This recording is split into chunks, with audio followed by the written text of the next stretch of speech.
Greetings, fellow armchair Imagineers! Tiki here. And Blue Dragon 5. And welcome to the show where we wax poetic about the movies we see on a month-to-month basis. It's time to crack open our Movie Memoirs! All right, so Dragon, January, we were blessed by the movie gods. The movie gods were very fruitful to us. It was a very fruitful movie harvest this past January. February? I don't know. We'll see. We'll see how it goes. There were some sleepers for sure. Also some big disappointments on my end. It'll be an interesting month to talk about. Let's get into it with the news, Dragon. Of course, we start with the in memoriam section. So we're going to start this section with Raquel Welch. Now, Dragon, I don't really know a ton about this woman. Like, I looked up her filmography. Very much seems like an old school character actress. Unfortunately, I'm not really that familiar with a lot of the movies she has been in, but she does have a pretty extensive career, so. Yeah, Raquel Welch, essentially, if I remember, it was kind of like model turned actress of a story. You know, she was, I believe, I forget. Kind of like the original Gal Gadot. Wait, was Gal Gadot a model? Yeah. Huh. Okay. Well, yeah. So, yeah, probably something akin to that. Like, I forget if she was primarily in Playboy or not, but she basically Raquel Welch was kind of known as like one of like most like she was very by definition one of the original sex symbols. She was very much like the go-to like the femme fatale, one could say, only not evil. You know, she let's think. She was known for being very attractive, and I believe she could sing. And obviously, we saw this put to the test when she was on the Muppet Show. You remember that one? You know, her and Miss Piggy doing that. Doing the I don't remember it off the top of my head. Unfortunately, I'd have to. I don't think I've seen like every episode of the Muppet Show either, so I'd have to go back and watch it. Right. Well, that's the thing. So, I mean, that was for me as a kid. That was the main thing I knew Raquel Welch from. And then beyond that, I mean, I think for me, I think one of the best things she ever did, at least for me, was she did an episode of Mork and Mindy, which was a really fun. It's something that would never fly today, mind you. But at the time when they did this, when she had her, it was kind of an event because Raquel Welch was very widely known at that time. So they gave her kind of I think it was like a two-parter or something. And the idea is Robin Williams, of course, on the set of Mork and Mindy, he would improvise a lot, and of course in his improvs, especially in front of a live audience, he would get rather let's just call it not safe for work. So you would so Raquel Welch brought out a lot of dirty jokes on set. So, it was just kind of like something like that, which again, today it would never fly, but it was something that was just kind of like really funny for like what would happen then. Because again, the idea is she was kind of a seductress on Mork and Mindy that abducted Mork, stuff that was very it was very William Molden Marston for Mork and Mindy, let's say. Anyway, and then I think the best gag with Raquel Welch though in pop culture was she was on Seinfeld, if I recall. She was on Seinfeld for an episode, and the gag was Kramer accidentally won a Tony. Oh God! And basically, Kramer, he was like one of those like a place filler, like a seat filler. He was a seat filler at the Tonys, and he just basically sat down there, and when the group that he was in won the Tony, he was just kind of like hoisted up with the producers and everything, I guess. He was just kind of couldn't escape, and he was just kind of brought on the stage and given a Tony. And basically, they wanted it back, and they said, "Okay, well, no, you can't. We'll let you keep it, but you got to do something for us. Okay, you got Raquel Welch, who in this Seinfeld episode is very difficult, who we're all definitely afraid of. You have to essentially fire. You have to give her notes. You have to give her notes on her performance." Oh God! Let's just say it didn't end well. And then she beat up Elaine. I'm not joking. She beat up Elaine. I believe it. Anyway, so Raquel Welch was, of course, just remarkable. She could be very funny, but also drop dead gorgeous. So it's she was there for a while, but it's a shame to see her go. Mm-hmm. Okay, so let's see. Next on the batch, this guy really interests me, Dragon. I'm not really familiar with his work, but He seems like a kind of a trailblazer. Richard Belzer. The reason I use the word trailblazer, Dragon, is he very much seems like the type of guy where it's like he was kind of like the cinematic universe before a cinematic universe was a thing, in the sense that his character appeared in like Arrested Development, The Wire, Law and Order, Homicide, Life on the Streets, the X-Files. I think it's crazy. Yeah, so here's the thing. So Richard Belzer, he really needs a documentary on this guy. This guy had a really fascinating life, and he was very much kind of like a linchpin in the industry because, here's the thing, already just a very interesting guy. He was a comedian, and he basically, he was less known for being, honestly, I think he was less known for being a comic, more so he was like the MC at comedy places. He would like introduce the acts and everything, be the warm-up Okay, guy. that makes sense. Sure. So because of that, he built a lot of goodwill with a lot of people whose careers took off, and I think ultimately that's why he appeared in so much that he did. Now, that doesn't explain how he got all the dramas, but the main drama that made his career was Law and Order. He's Special Victims. He was he's a Munch on that. And anyway, so he's he's like one of the Special Victims detectives on Law and Order. He was like with Olivia Benson, Maloney, and the whole gang. So he's there. Anyway, but again, he's just kind of very much kind of a journeyman in terms like he's not really going for the Emmys or anything. He's just there clocking. It's like, oh, we all like Richard Belzer. There he is. It just really fascinates me that this character was on, according to Wikipedia, he was on 11 different shows spread out across 6 different networks as the same character. I mean, roughly, yeah. That's crazy. Like, I assume most of those were like one-off guest star roles, but still, they're all pretty much man in suit. That's usually what he plays, But regardless, he is. Beyond that, I mean, he was on two of the DC stuff in the '90s. He was on the original Flash show from the '90s. He had a kind of a number of episodes. I believe he played a reporter in that. And then he was in Lois and Clark as well. I did notice that, yeah. Yeah, so he's in that as well. But here's the thing.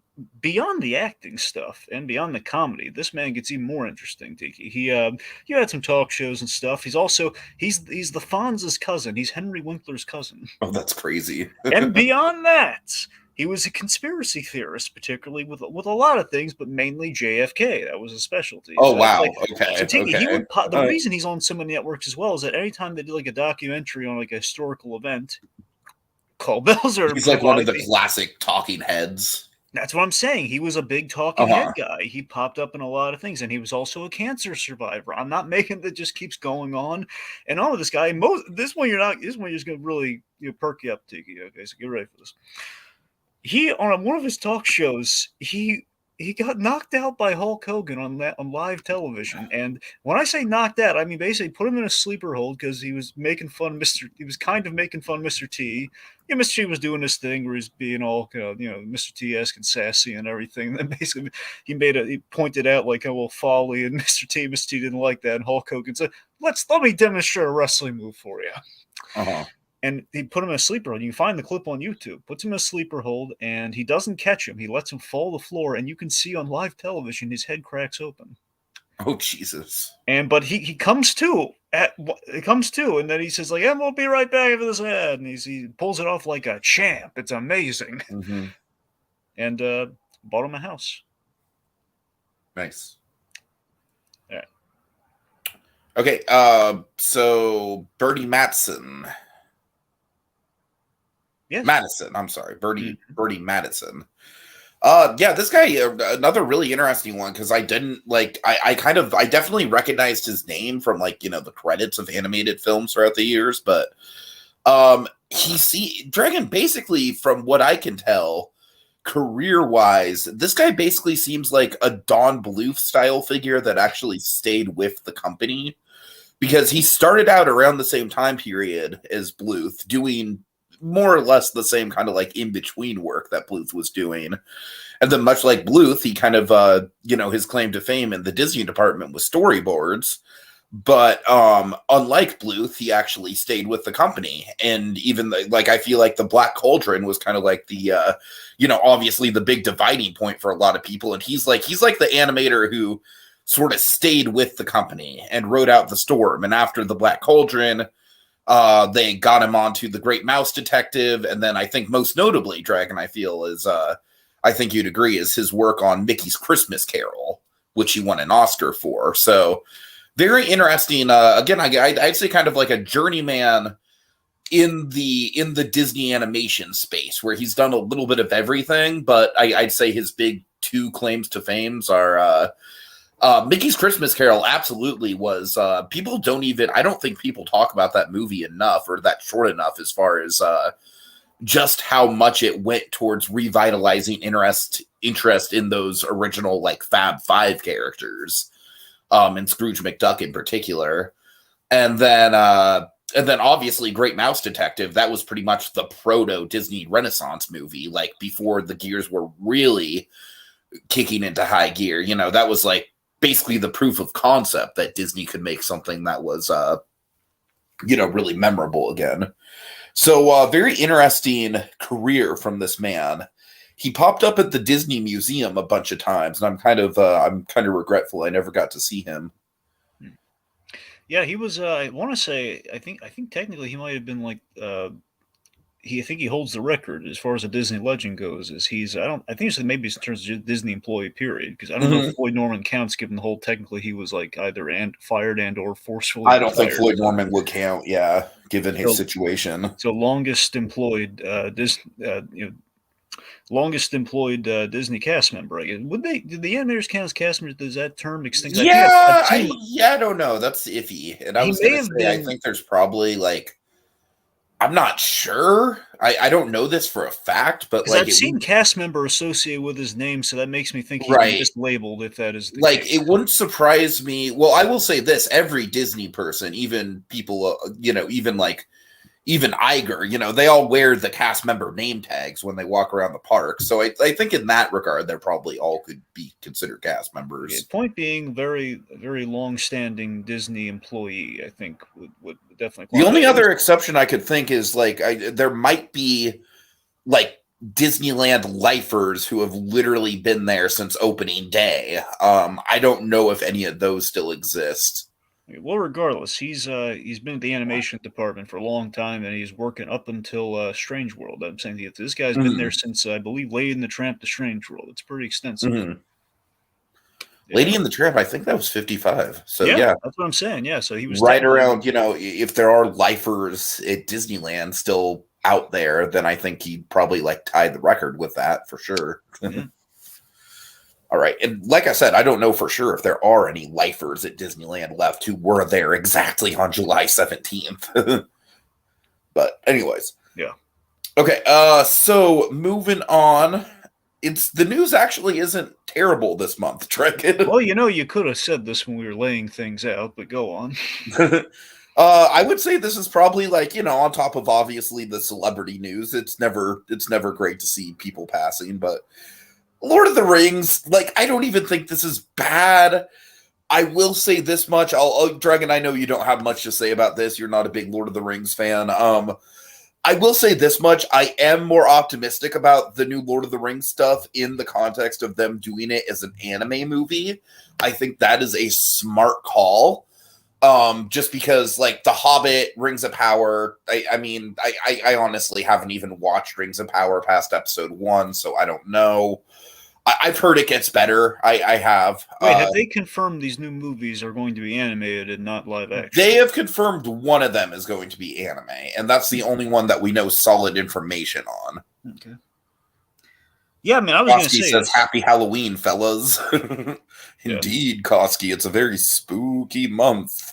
Yeah, I was going to say, assuming they were live action, I presume, because given how Rings of Power has not been doing well from what I've heard, that it would not, that this would be a bad omen, but apparently they got some plans. Yeah, so, they have people like Miranda Otto signed on, and she was a very memorable kind of side character in that movie. She's the one who has the memorable "I am no man" moment at the end of Return of the King. Mm-hmm. So, I mean, the thing with Lord of the Rings that you do have to consider is that Tolkien very much spent his life crafting the world and the mythology, and he treated Middle-earth not just as a story, but as a whole, like, Dragon, basically his whole goal with Middle Earth was to give the United Kingdom its own mythology. And that's very much what Middle Earth kind of is in a certain extent. Like it's kind of like the King Arthur and Knights of the Round Table stuff, but just really fleshed out into its own world. And so in that regard, there is a ton of material out there that you can draw from. But I'm cautiously optimistic. Like I said, with Rings of Power, I didn't even like. My dad is a huge Tolkien fan. Like he's like a grassroots, like hippie Tolkien fan from the 60s. So he's pretty diehard on Tolkien, and he really enjoyed Rings of Power. He said it started very slow, but by the end of it, it was really it really came together. That's what I've heard from other people as well. Tolkien was only born for Trade Matt to make that joke years later. Yeah, we'll get to that season of South Park, Koski. That season of South Park's actually on my TV memoirs, believe it or not. So yeah, cautiously optimistic about it. We'll see how it does in anime form. Okay, so now, Dragon, you and I, we have this weird thing where whenever we hear that a TV show we like is ending, unless it's like a situation where it's like 2 seasons in and it's like they're canceling it out of nowhere. Dragon, usually more often than not, whenever we hear that a TV show we like is ending its run, it is good news for us. Yeah, I mean, it's almost not like just full on cancel. If it's like, well, we're ending and they know they're ending it, usually. Right. So Succession. Succession is coming back, like I believe right after The Last of Us finishes its run. So, Dragon, I have been eating well with, I know I'm a little bit of a hypocrite with the HBO thing. Technically, my dad is paid for it. That's the same. You're patronizing it. It's the same thing. All right. I couldn't say no to The Last of Us, Dragon. I'm sorry. Weak-willed fool. But I am eating well on the HBO side of things between The Last of Us and Succession. And Succession, the interesting thing with Succession is I did not watch any of those 3 seasons live. I caught up with it in between, after season 3 aired. So I am stoked to see the last season of Succession and see how it all comes together. And it very much does feel like a show where as much momentum as it's been building, Dragon, I think you and I agree. I feel like this feels like the right time to end it, right? Like it feels like if they don't end it here, it really runs the risk of just kind of like running in circles. Well, really, it's a matter of there's only so much story left in a show called Succession. Right. Somebody's going to kick the bucket or pass the baton down, so they got to settle how that's going to end. So that's the big question. What if Brian Cox just gets killed off immediately into the first episode? I mean, it is possible. It's possible. You're right. So that's the thing. Yeah. But yeah, I am definitely optimistic about it's unfortunate because I kind of feel like I was robbed of the experience of watching Succession live just because I missed out on the first 3 seasons live. But I'm glad I'm catching it live on the last season to get in on the conversation there. So very much looking forward to that coming about. All right. Dragon, I'll let you take the reins on the MCU stuff. Yeah, so this, so here's the thing. I kind of went simply on this. So the MCU, there have been some scheduling shakeups. I suspect is linked to, like Iger's kind of current Disney plan with things right now.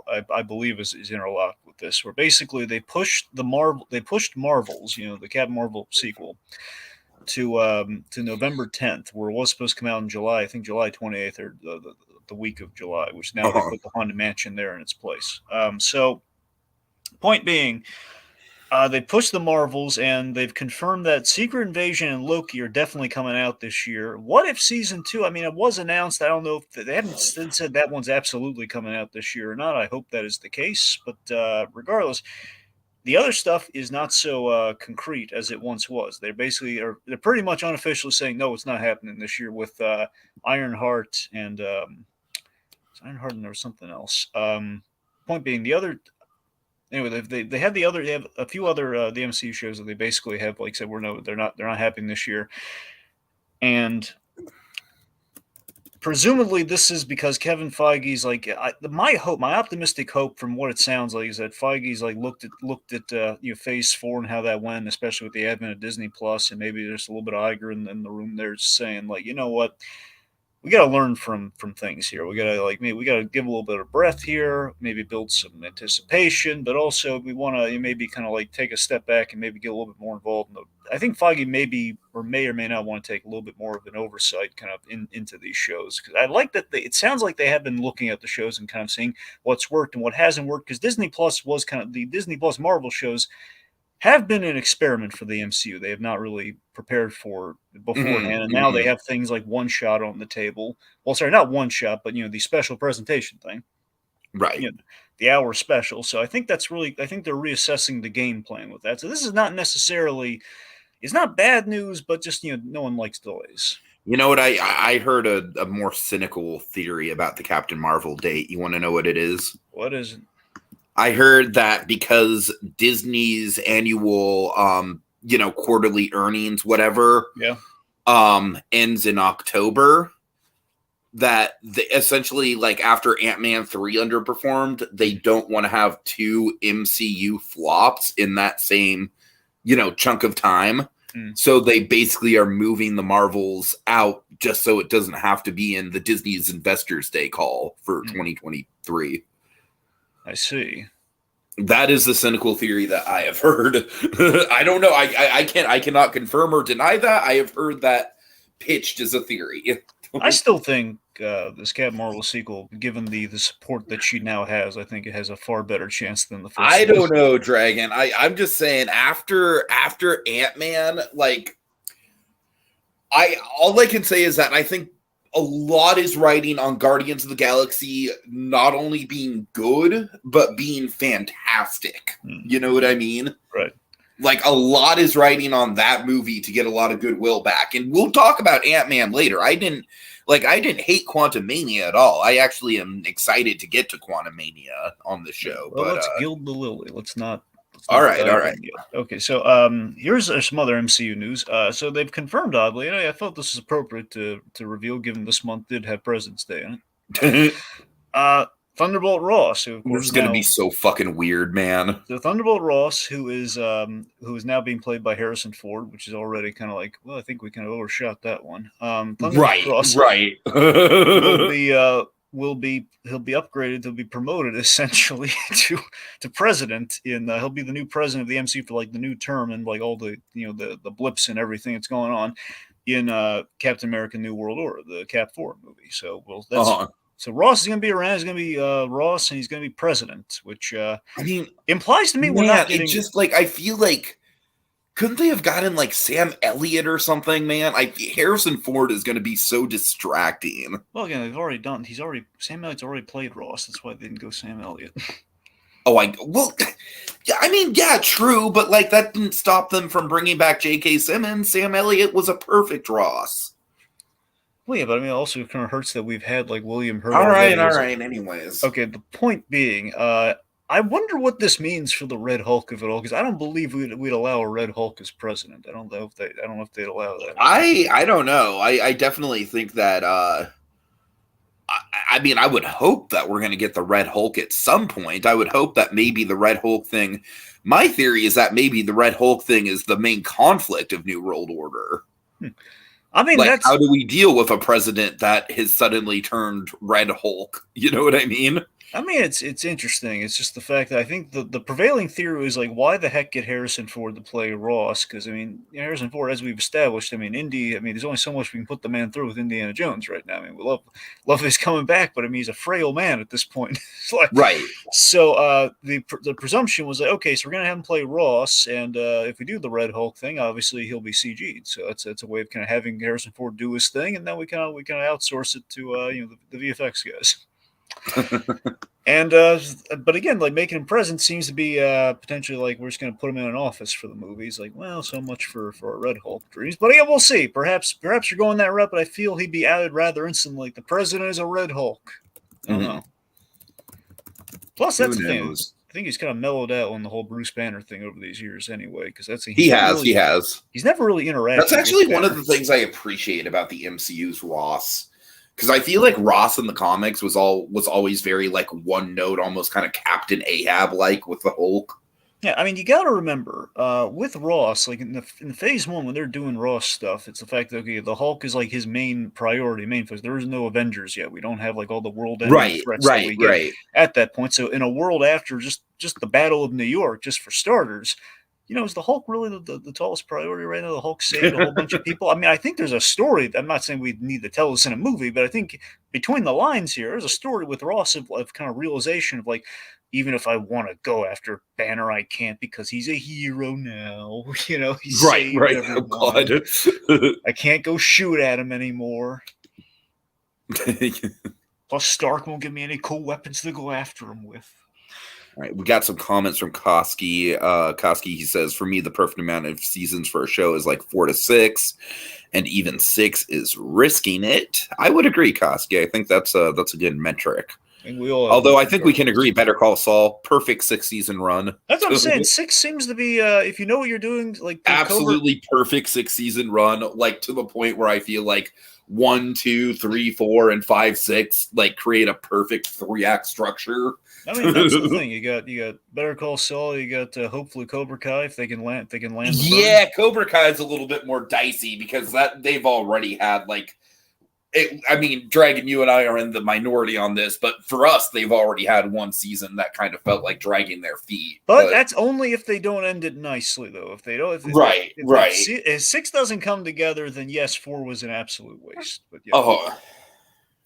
Anyway, we're like one of the only people who thinks season 4 was the weakest season, but I digress. Not bad. It's just comparatively, it is weakest. Yes. I mean, the Terry Silver stuff was great. Yeah, everything else, All right. So. Anyways, okay. Let's see. Koski also says, "I have hope for Guardians. First, they have to fix Green Hulk before they can do Red Hulk." And to be fair, Better Call Saul isn't most shows. Yes, Koski, that is absolutely fair. Very true. Reagan, I've seen a couple people who are basically like turned off of the entire Albuquerque verse because of the stupid Popcorners ad.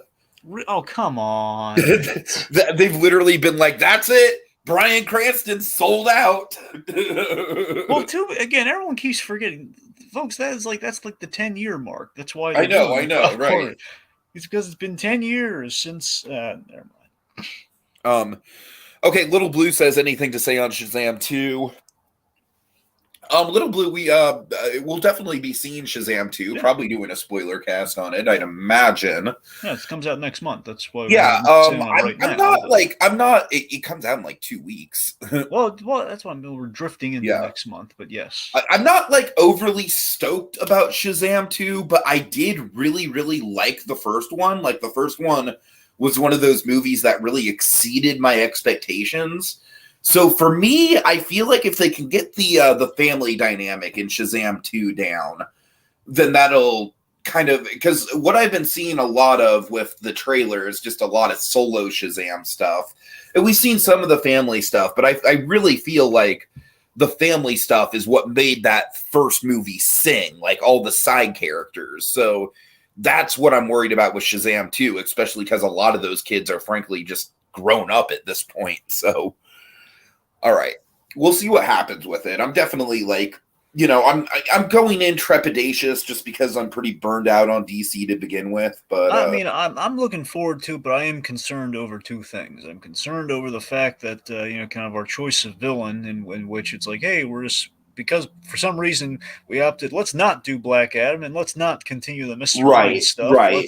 Let's just do a pool of just gods who are upset because their namesakes are probably not being used the way they would like, and they're going to throw dragons at them. Yeah, not thrilled with that. Not thrilled with the dragons. Well, the other thing, though, that's a little concerning, not so much in terms of like since immediately rolling the movie or anything or making me worried, it's just the fact that the first movie, they didn't know. I don't think they knew they were getting another movie, so they basically crammed in the whole thing of like it's the whole family now. Where that's kind of a movie 2 kind of idea. It's like Aquaman and Shazam both did not know they were getting more movies. They threw everything they could in their first. I have not heard good things about Aquaman. I have not heard good things. Going. I have not heard good things. Like Aquaman 2 might just be a Black Adam situation where I just sit it out. Honestly, coward, you coward. But Little Blue, I am aware that Ray Liotta was cocaine. Ray Liotta was Cocaine Bear's last film. Yes. I am aware of the Ray Liotta thing. I'll talk about Cocaine Bear when we'll get to it. Look forward to finding out the foster parents finding out they're heroes. Yeah, that's the thing. I feel like the foster parents, like if they can get that dynamic down, I don't know. There could potentially be a lot of charming stuff in Shazam 2 that we're just not seeing in the ads, because I feel like it was the same way with the first movie. So, anyways, Dragon, back onto Thunderbolts. We have some casting. My boy Stephen Yeun, if he would have been cast as Terry McGinnis right around the time he was cast in The Walking Dead, it would have been freaking perfect casting for his age at the time. Yep.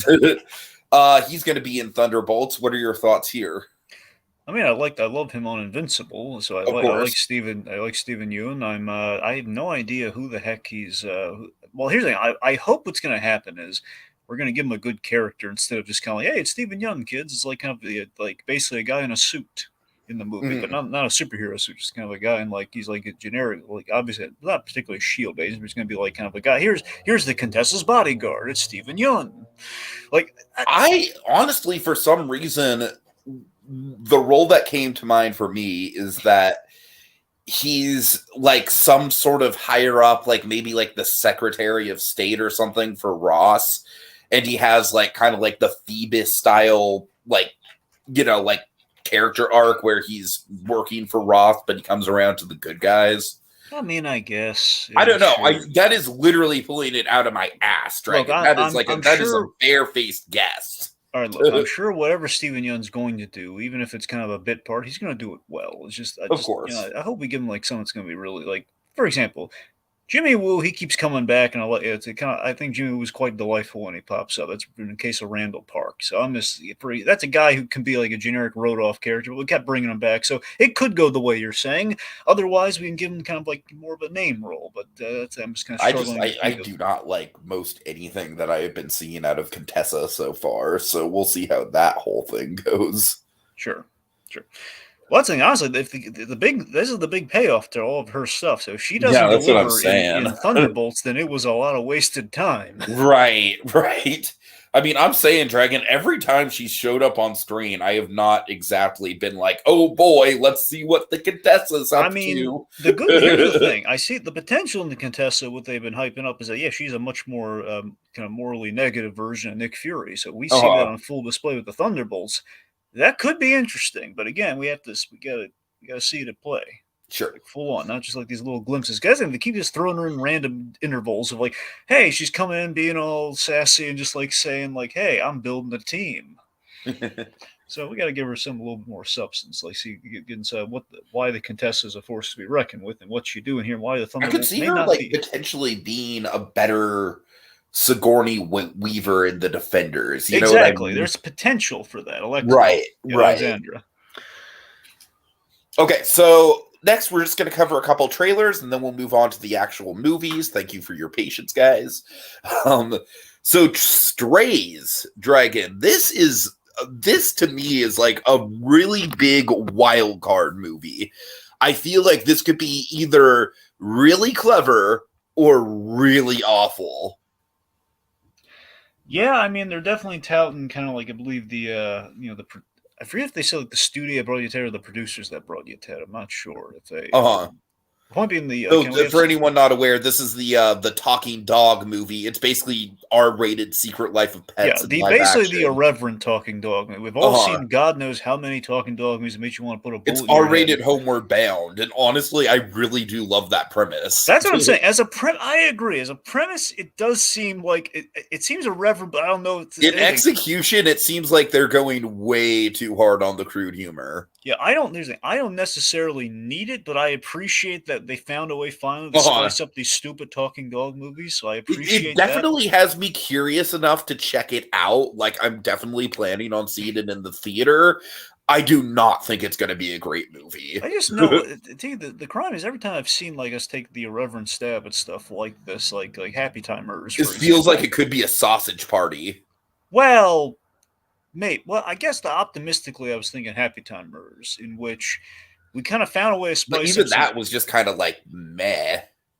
Well, that's my yes, T. That's what I'm getting. Right, at. right. Like, the Happy Time Murders had a lot of potential if the story were better, because you had like the foot in the door, for like an irreverent thing with Muppets, and we could have done, based on like all the adult improv that Brian Henson had been doing at that time, and there's a lot of directions they could have gone in had that movie been a success, but it wasn't. So we might be on the precipice of something similar here, but then again, it could just be ultimately like I'm just dreading kind of the promise of the movie, what they want to do to Will Forte. He's like, oh, they're going to do that scene. That's literally like the big premise that they're hyping up. Yeah, but no one's going to want to see only the sick puppy. I want to see it. I kind of want to see it. Like I was saying, I'm not going to lie. The sick puppies want to see it out there, yeah. Well, I'm a sick puppy. That's what I meant. Surprise you? And it's an apt comparison for this film. Anyways.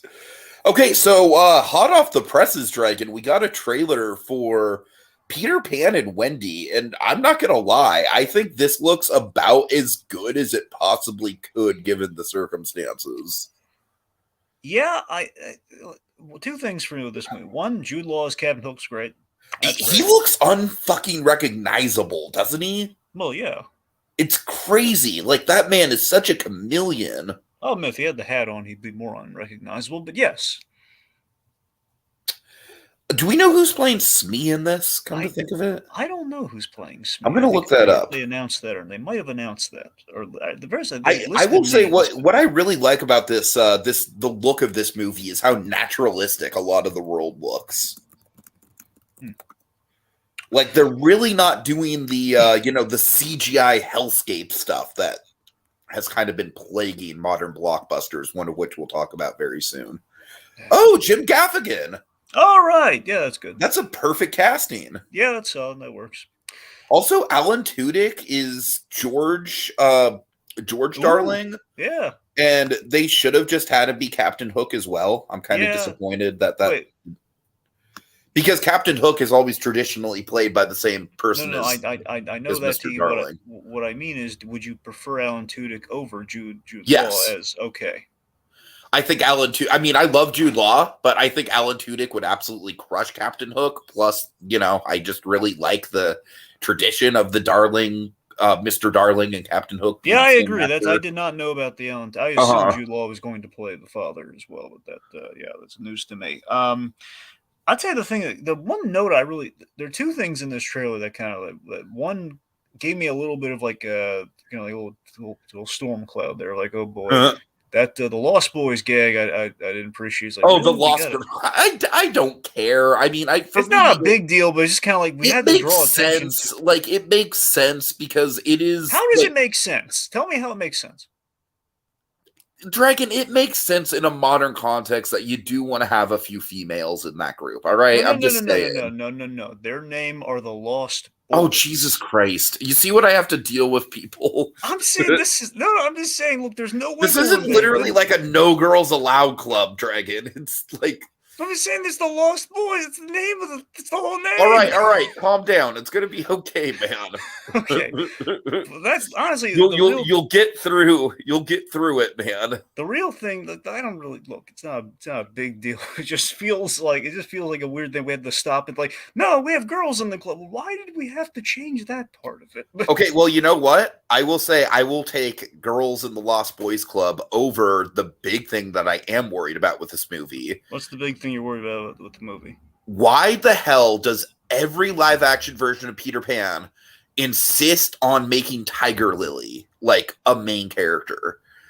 I don't fucking get it. So like, Tiger Lily is such a problematic character. So you're saying you would prefer like no Tiger Lily at all? Yes, I would prefer to have Lost Girls within the Lost Boys if it meant no Tiger Lily between those two. How do you feel if you're in the decision-making process? Do you think? I mean, I just straight up would not have the Native Americans in the movie. Well, that's what I'm getting at. Straight up. Do you think it boils down ultimately to in the decision-making process? Is it like, okay, on one hand, inclusion of Tiger Lily obviously we're at risk of taking off, the Native American community. On the flip side, though, how dare you not have this Native American character in the movie? What are you trying to say? I mean, that's kind of the dilemma, but right? I don't know. I feel like a character like Tiger Lily very much does fall into the the problematic stereotypes But that still, what if we made were, her a cool Native American character, though? I guess. I'm not saying it's I'm not I saying mean, I'm just saying it. in that god awful freaking Hugh Jackman Pan movie, Rooney Mara played Tiger Lily, and I'm just like, I love Rooney Mara, but no, stop.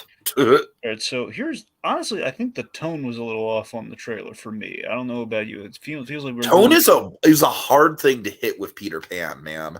I mean, honestly, Because I feel like Peter Pan inherently is a bit of a dark story when you break it down. maybe, but I don't know. It felt a little more actiony when it feels like whimsy. They're flying around. I don't know. It feels kind of more whimsy. I mean, I hear you. I hear you. And where's you can fly? You can fly. Where's that vibe? Probably not going to be in the movie. Rick? Why? I don't know. That's just a guess. I don't know. That's what I'm saying. This trailer is kind of making me second guess if that's going to happen. Like I'm also just judging based on the vibe of this trailer that we are like, if anything, we'll probably have like, like Second Star to the Right is like a nursery rhyme or something like that. I wouldn't be surprised if most of the songs do get cut. Like I can't see these pirates breaking out into song, and obviously we're not going to have the "What Makes the Red Man Red" song. Oh yeah, clearly. If we do, I'm going to fucking shit myself. But why? Where's the correlation there? Anyway, make Tiger Lily your favorite character. This will be your favorite Disney. There's no way Tiger Lily's gonna be my favorite character. Yeah, he's dead inside, folks. I don't think that's gonna happen. Anyway, yeah. So point being, I guess we'll see you on the Peter Pan front. Yeah, I mean it's coming out pretty soon, so I am, cautiously. I'll definitely check it out. It's just dropping on Disney Plus, so. Yeah. All right, so February 2023 movies. Of course, let's start with the big one, Dragon, Quantumania. Yeah, this one we both saw. This might be a first in movie memoir history, Dragon, where I actually am looking forward to talking about it with you. Because usually with these things, by the time we get to movie memoirs, we've already had a spoiler cast, but I was not on for the spoiler cast. So Dragon, I still maintain that I think outside of like Shang-Chi and No Way Home, I'd say this is solidly like my third favorite MCU film, and like I know it's the start of phase 5, but just to lump it in with phase 4, I think this was a little less messy than Black Panther 2. I think it was less unnecessary than Black Widow, and I just thought top to bottom it was better than Love and Thunder. It had its problems for sure, but it had Paul Rudd charm for days, man. So Quantumania, like, I don't know. I feel like it's really interesting that this is the movie where people are really starting to turn on the MCU, because I feel like it's not even that bad of a movie, but it is definitely a movie that kind of does showcase not necessarily the bad parts of the MCU, but the mediocre parts of the MCU. I will say that Hope as a character is just completely like, she might as well not even exist outside of like the one save that she gets. That's pretty cool. There's certain elements like Bill Murray is completely wasted. Michael Douglas, I'm a bit mixed on. I really liked that they gave him the whole like, yeah, he's the original Ant-Man, like the kind of ant whisper stuff. That was cool.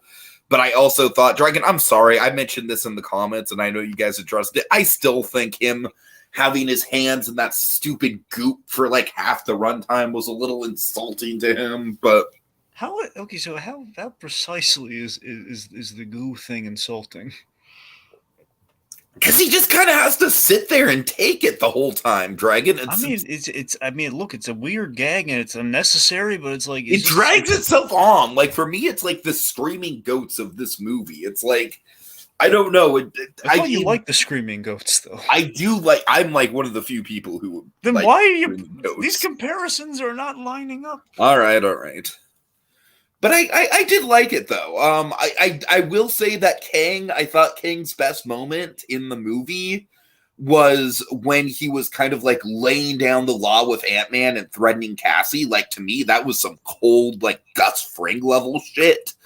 And the rest of the time he was fine.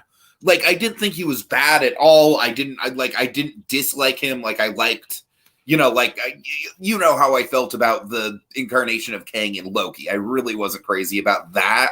So this version of Kang, very much, I liked more than that, but I do think the menace quality of him kind of peaked a little early in the film. But yeah, overall, I really like the ending, actually, Dragon. I really liked the whole, like, meh, I'm sure it's fine. Like, that to me was actually one of the more exciting kind of setups for Phase 5.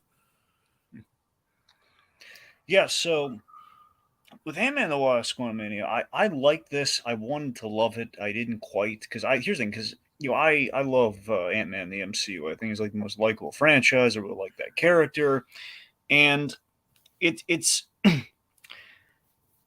basically, it feels like the MCU, they've been really, with the past couple movies that they've done, they've been really relying heavy on the Rick and Morty writers when we've been getting and this very much feels like some Rick and Morty shit in some places, for sure. Well, that's the thing. This one, I think, for some, like Doctor Strange, I think the Dave Dastmalchian character, especially. Yeah, it's funny. Dastmalchian tried to play that guy like SpongeBob. It's kind of funny. Like, that character just felt straight out of Rick and Morty. Yeah. So that's the thing. So, I mean, I think it jives with certain styles a little better than others. Like, for example, Doctor Strange too. I think that the Rick and Morty-esque aspects of that played rather well. Sure. Here it's not that it was bad, but it was very much feels like they're leaning on it, just trying to spice things up. Like, hey, we got Rick and Morty town, so we're gonna get a little weird with it, and we have the opportunity. Because Rick and Morty is absolutely the IP that we want to associate ourselves with at this current time. Well, again, obviously, I'm kidding. Obviously, that happened before they could do anything, or after they could do anything about it. So I guess what I'm saying is, I feel stuff like that may have ultimately compromised the simplicity of the Ant-Man franchise. Which obviously was already when the third movie is sent in the quantum realm, which for me premise was, I mentioned this to you when we did that trailer reaction. My worry going into this movie was, we established the quantum realm as kind of a more abstract kind of place that was dangerous, and the longer you stay down there, maybe weird wonky stuff will happen to you. And it's not so much that. So the fact that there was like life that inhabited down as like a society and everything down there already was kind of weighing on me. But the bigger problem I had is that we didn't have a good throwaway line to explain, okay, these other people also got lost in the quantum realm, like Janet. We didn't quite do that. I mean, I needed just very, very minor lip service as to, why. I feel like we really didn't see enough of Janet and Kang's backstory together. I feel like we easily could have had at least another 10 minutes or so of that build up. Well, honestly, for me, it's less that we had too much, like, not enough time with them, but it's more so I feel there was a misdirect in the marketing I didn't quite appreciate, where the big choice, the big, deal with the devil sort of situation you think was going to happen was posed to her and not Scott, which is I was really looking forward to. Like, all that time you lost your daughter, you got to get your family home, make a deal with me. Take me with you and we'll get out of here. Which, the idea of making Ant-Man a linchpin with the big bad guys of the MCU and these big events in the MCU, I think is a really great idea. Like, the smallest figure in the MCU kind of has like a role in the biggest events that are going to unfold. I love that. And I do think that's kind of somewhat of a missed opportunity there. Like, and we kind of see Ant-Man react to it at the end, like you said, but we don't quite have him like do something that kind of Ant-Man making a choice that maybe he thought was heroic, that actually, in some sense, it pulls a Doctor Strange from Endgame, in which ultimately everything is going to be fine. People are going to go through a lot of suffering on the way to getting there, Yeah, right. So I mean, that kind of bothered me. Basically, it seems like we did wonderful things with Kang, which obviously Kang is the MVP of the movie. He's great. Jonathan Majors wonderful, looks great, all that sort of stuff. I still wish we, again, even just like a little dialogue, a little bit. If we fleshed out what he wanted, like what the why of Kang. I just wanted to know a little bit more of the why of Kang. I don't need everything, but I just need to know, like, okay, why is what Kang wants bad exactly here? Because he says right. No, yeah, exactly. to me, it almost kind of reminded me of like, this is going to sound like a weird comparison, but it kind of reminded me of Sark and Tron. Where it's like the big threat of Sark and the Master Control Program and Tron was like, oh, what's going to happen when they take control of the real world? But it's like, we don't necessarily know. You know what I mean? It's more of an ambiguous threat than anything else. Does that make sense? Yeah, it does. I mean, the issue here with Kang specifically is that they're basically... It seems like obviously he's Kang the Conqueror, so he conquers, and then we know that's his deal. I think the question is like, why does he conquer? More so with the idea of other variants of Kang, it's like, why was he banished? For like, what makes him the baddest bad of the Kangs? I think that's an important detail we should probably establish, and we didn't quite do that. I'm also not exactly crazy about the whole, like, with the Council of Kangs, it looks like Dragon. I don't know. I'm not crazy about the idea that some of these Kangs are going to be goofy and comedic relief-esque. Like, I don't... Like, for me, like I said, the biggest thing with Kang was the cold threat to Cassie, and I just don't see that with some of these more broad interpretations of Kang that we see in the council scene. Does that make sense? Well, I don't want to get too detailed as to what happens in that scene, just in case some people haven't seen it, but I don't think... I think that was just, they were trying to mimic something that was directly from the comic. I don't think they're necessarily silly. I think that's just like they're all, they're gathered, and they're just having a good time for a moment. I don't think that's necessarily. I think they're all going to be pretty dangerous and formidable.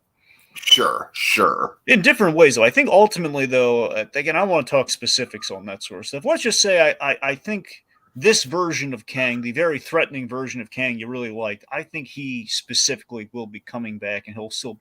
Again, depending on where we go with the whole why was this guy in particular banished, I still think he might be leading the Kang charge, but we'll have to see how that goes, because again, we didn't really firmly establish what's going on with that Kang. Right. Okay, so Koski says really quick, he says, so far from what I've seen, I like Kang, but I don't think he will be better than Thanos. Yeah, Koski, I'm kind of feeling the same way, honestly. I'll tell you why. See, Thanos is very direct. Thanos is, you know exactly what he wants. He's right. And with this Kang, it's like, I literally do not know what to expect. I mean, I feel like you and Rohit, you kind of know more what to expect, but for me, I'm just kind of along for the ride at this point. And as you know, Dragon, the MCU is kind of like in dangerous waters where, like, it's like I'm not to the point yet of sitting out a movie release, but I'm getting there, and you know that. I was almost there with Quantumania, so... Koski says, oh yes, I really like Scott's thought process of, wait, this is not over. Did I make things worse? Nah, I'm sure it's going to be fine. It's in character and good character. So speaking of which, I do want to highlight my favorite part of this movie. I do love the status quo opening before we go to the quantum realm. I do love just I love him with now Tiki. You know that's a real book that they've released, right? Oh yes, I know. Dragon, I very much know this. Yes, I'm dying for. I hope they release the audiobook because they teased the audiobook. Oh my god! They teased it in the movie, and I want that to be... I don't know if they're going to, if they went as far as a PayPal run to do the full audiobook, which I really want it to be the case, because I will absolutely buy that thing in a heartbeat, or else I'm going to buy the book if they don't do that, but I just want it. So it's all that stuff I thought was just great with the mundanity of Ant-Man, just seeing where he was at the beginning to the end of things here. But it feels like my point is all the splendor of like, hey, look at all this quantum-y stuff we're doing here. Maybe compromise the simplicity of like, well, it's the third movie, we should say something about Ant-Man's... I feel like the big problem with this movie, Dragon, is that they really should have worked in a subplot with the side characters on Earth. You know what I mean? Had some, get some shenanigans going with Scott's ex-wife and the boyfriend who I really like, but I forget the name of. I'm sorry. Paxton, her new husband, Paxton, who's Paxton. Yeah, like I'm saying, get those guys involved in a Louise scam or something like that, something to grease the wheels a little bit so that we can actually cut to something happening in the real world. Because Dragon, I think you and I both agree, that opening act, not even opening act, opening couple scenes was probably the strongest stuff in the whole movie. Yeah, I mean, Tiki, honestly, I don't think we necessarily needed to cut away from things. I think we just needed to do two things. I think one, bare minimum, Louis should have been, when we go full circle with like the status quo at the very end of the movie, Louis should have been there at that party. Absolutely. He should have been there think somewhere. The fact that Louise is not in this movie is like one of the biggest mistakes. Yeah. And well, secondly, again, the issue I have with the movie overall, like the biggest flaw I have with it is that I with the third movie in a franchise, what for most people that could be the end. There could be another. He's going to obviously pop up in other movies, but regardless, it's like if you're going to do a third movie, 3 is a dramatic number. We should have said something about his arc as a hero or as a father at least, and we didn't draw a focus on that because we were distracted with Kang stuff. So that was kind of my issue with it from a character. I feel like we got enough of it, but you're right. It very much could have been the main focus. I think there was setup for it, but I don't think we really. There wasn't. Without getting the specifics, as you saw, and also, really, of course, there is the weird thing where this is the third actress who has played Cassie. That's funny. So that's a problem in its own right. I mean, for me, it's I think without getting the specifics, we didn't quite have a heroic sacrifice at the end of the movie. Oh yeah, Dragon. I very much think that was a very last minute change. Yeah, well, again, this movie just feels like it was I legitimately saw spoilers that suggested what happened was not what originally happened. Let's just put it that way. Okay. Anyways. All right. Okay, so Dragon, are you ready to talk about the most disappointing movie of the last year for me? Wait, really? Like, not of 2023. I'm saying this is the most disappointing movie of the last calendar year for me. The last 12 months. Knock at the Cabin, man. This movie kind of broke my heart a little bit. I don't know if the 12 months, actually, I don't know if the math checks out on that, but go on. Why? What do you think disappointed me more? Well, no. I mean the fact of, like, how long has it been since you saw the trailer for it, Tiki? I mean, like, Dragon, I'm just saying there's no movie that has come out in the last 12 months that has disappointed me more than this. Oh, okay, I got you. Now go on. Yeah, okay. Man, this movie starts out really well. Dave Bautista is fantastic. What people are saying about this being Dave Bautista's best role so far, absolutely agree. I think the problem with this movie is that after the first act, it genuinely does not know what the hell it wants to be or what's to do. There's so many frustrating things about this movie, Dragon, that just kill the tension for me. I am really not crazy about them just turning on the TV and being like, look, all these disasters are going on, just completely unambiguously. This is a very ambiguous setup. You know, the whole idea that these people are holding the couple hostage and they have to decide whether or not they want to kill each other or the daughter, and their decision seemingly is going to rest on, you know, like the world ending or not. Like, that's an intriguing premise, but then when you literally show the world ending in very corny kind of Sharknado style visuals on news reports, it really just kills any ambiguity. There's like a whole section of this movie where one of the characters is like he is broken free of his binds, and he's just waiting for the right moment to make a move, and it's like so frustratingly drawn out, and it kills the suspense. I will say that Rupert Grint was like, I was really looking forward to him in this movie. Obviously, played Ron Weasley in the Harry Potter movies, and he just kind of plays the most generic, like, Boston asshole. It's kind of a funny performance because it's very much outside of the Ron Weasley wheelhouse, but he gets killed off pretty damn quickly and doesn't really have much of an impact. I hated the ending, just unambiguously hated the ending. Yeah, Dragon, oh man, I don't think this movie was as bad as Glass. I will say that. Like, I think Glass was very much like a lot of wasted potential, a lot of stuff that was built up really well and just not paying off.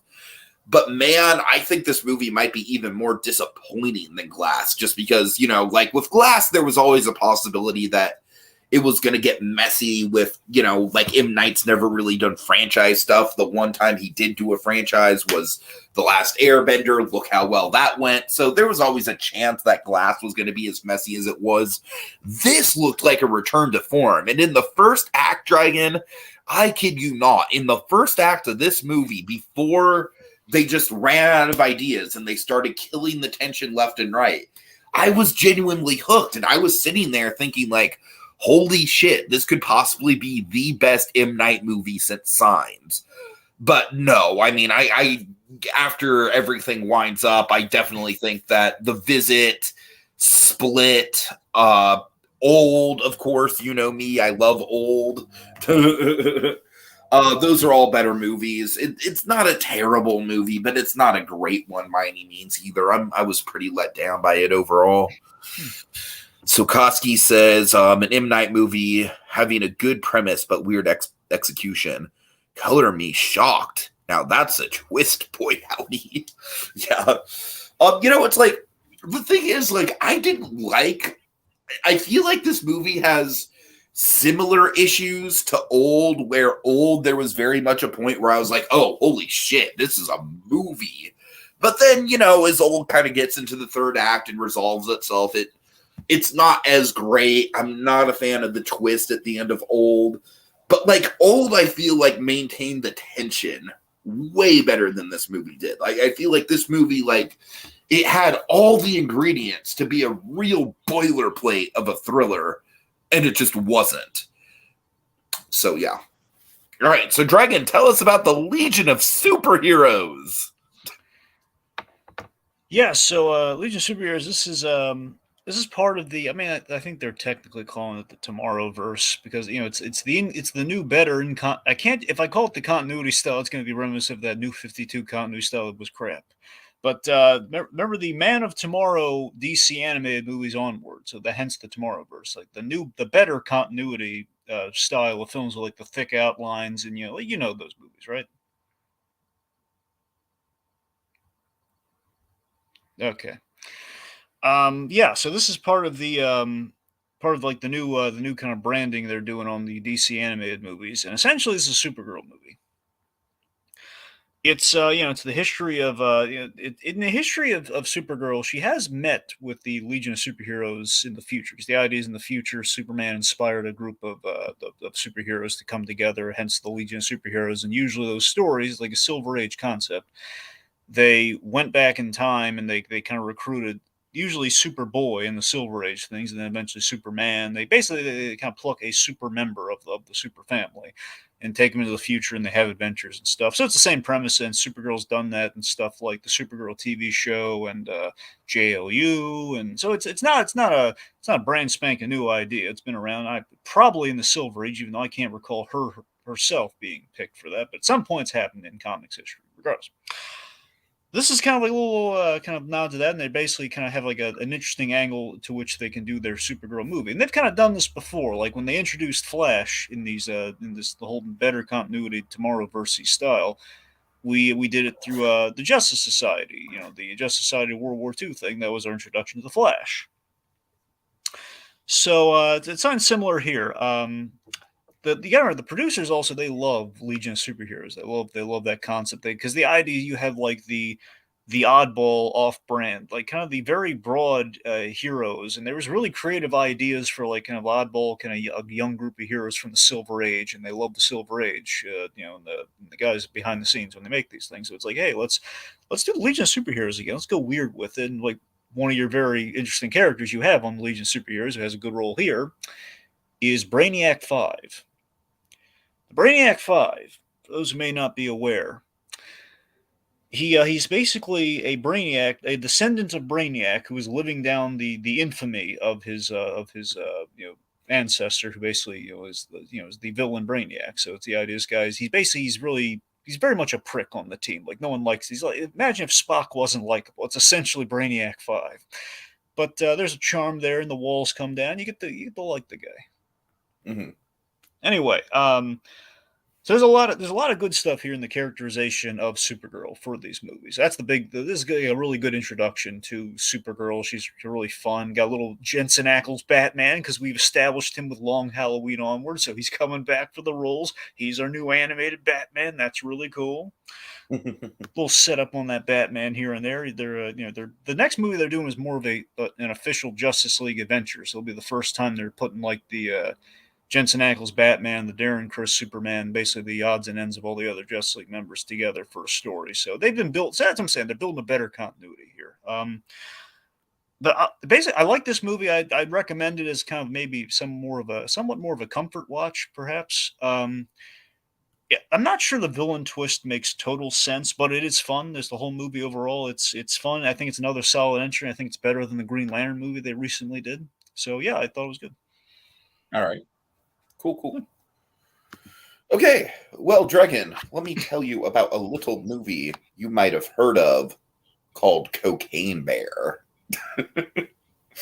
So, for all the disappointment that I had for Knock at the Cabin, Cocaine Bear wildly exceeded my expectations. And I will address this right now. I am higher on this movie, pun intended, than a lot of other critics. Dragon, I think this movie genuinely has some really, really well-written characters in it. Like, to the point where I was watching this movie and I was like, oh my God, I really feel like this is the kind of character work that was missing in, those freaking legendary Godzilla movies. That was like always the main problem with the legendary Godzilla movies, was that we just did not have good characters. Dragon, let me tell you, Margot fucking Martindale, like, she's only in it for about half the runtime. She crushes it, Dragon. She crushes it. She plays the park ranger of the national park that the bear is in. And Dragon, her whole character, there's so much going on with her. She's got this like really obvious gross crush on the animal expert at the park, and then she's also just very megalomaniacal and like she's basically on an Ahab kind of mission to kill the bear, just not because it's the right or heroic thing to do, but just for the sake of her own career and that people don't think she can do it. I mean, just looking at the cat, we have like Alden Ehrenreich, who's like genuinely his best performance I've ever seen him in. He plays one of the people who's trying to get the cocaine back for Ray Liotta, who's the big mobster in the movie. But his character is really memorable because his wife had just died, so he's like constantly getting overly emotional about stuff. So, like, that's what I'm saying, Drake. I feel like they really go out of their way to make each character in this movie, give them some eccentricities, so it's not just like stock characters. I actually feel like this movie takes place in Tennessee, and Dragon, I went to Tennessee to go to Dollywood, and I didn't necessarily have the best impression of Tennessee. And let's just say they captured the Tennessee vibes really well, especially with like how dumb and moronic some of the teenagers in Tennessee can be. No offense to any teenage Tennessee people watching this channel, but they really have some fun gags, like involving like the actors playing the teenagers who are clearly not teenagers. But the Cocaine Bear itself is fucking glorious, Dragon. It's like, oh my God. Like, it is a little bit gory for sure for your taste, probably, but it is very much like, the Quentin Tarantino style, like cartoon violence. Like, none of it is visceral at all. But yeah, I really did love it. I really did. I was walking into it just kind of hoping like, okay, I hope it lives up to the premise in a way that Snakes on a Plane did not. And yeah, absolutely it does, Dragon. I feel like this is kind of like the campy sort of instant cult classic, just based on the title, that Snakes on a Plane kind of wishes it was. I really for me, it's genuinely the best movie of the year so far, without much competition, even though January was pretty strong. All right. So, Dragon, genuinely, tell me about this stupid ghost movie on Netflix, because for me, it's like the worst title. It's like, we have a ghost. Well, real quick, Koski has a nice comment here. We should probably... Cocaine Bear, but I prefer heroin. Cocaine Bear is good, but I prefer heroin kangaroo. Yeah, there's some other... if they ever did do a franchise, imagine the possibilities, Tiki, with other animals having kind of drug-fueled benders. Well, Dragon, they literally set up this movie where at the end of the movie, spoiler alert, the cocaine bear is victorious, and she has a big old bag of cocaine. And what else? She has a couple cubs who are also addicted to cocaine.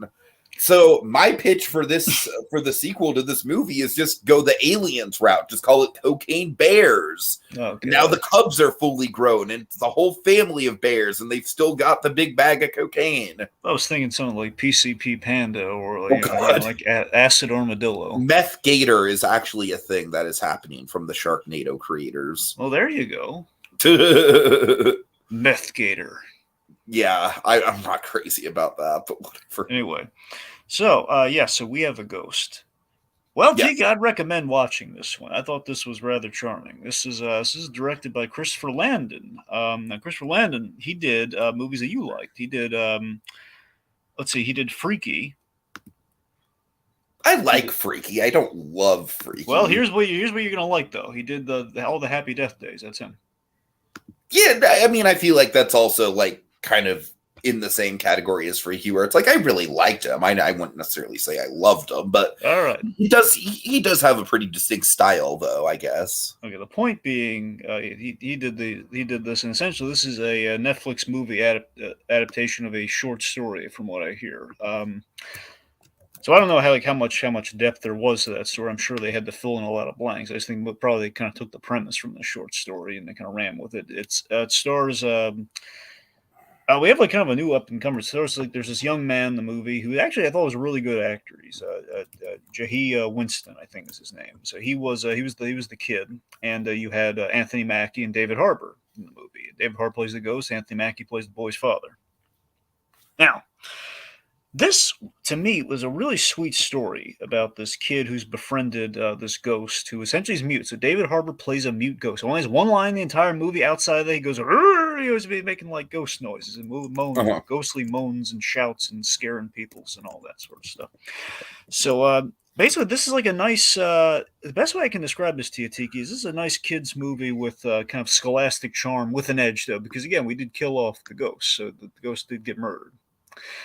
So there is a ghost, and aside from that brutal element of murder, pretty good scholastic kids kind of ghost movie.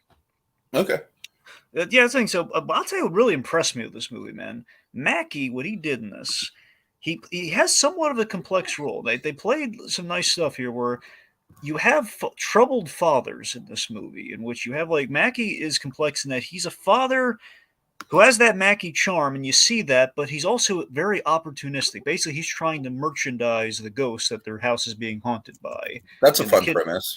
And the kid doesn't appreciate this. So as likable as Mackie is, there's also some trouble with this character. And Mackie plays this scene. I won't tell you about it. That would be nice for you to check this one out. But it's basically the way Mackie plays the realization that he hasn't been the best father. He plays it so it's a really good scene in the movie. The way he plays that scene is wonderful. And David Harbour throughout the whole movie, without uttering a single word, he conveys so much. And there's kind of there's a fun personality there, and there's a lot of sadness. He conveys a lot. So it's a very well. They're not reinventing the wheel. And yet the movie's 2 hours, but it probably should be under 2 hours. Mm-hmm. So I won't lie, it's not, it probably could have been trimmed out, could have been simpler, but you know what? It ends very nicely. I think it's a delightful, it's a nice, simple, delightful movie. This is absolutely a comfort watch in all the right ways, I'd say. All right. Okay, so let's see. For me, what is next? I have... Is it Jesus Revolution? Yeah, it's Jesus Revolution. All right. Praise Jesus. And you know who else we praise, Dragon? Formiga? No, the Kells. Ah, yes, the mighty Kells. The sole and only reason why I went to go see this movie in the theaters, Dragon. Make no fucking mistake. Okay. Oh wait, I think I saw the trailer for this. Is this the movie where the Kells is like kind of like he's like a teacher, a professor or something, and he's like teaching hippies? Yes, except he's a pastor, not a teacher. Pastor, right? Yes. Sorry, pastor. Yes, so he's a pastor to hippies.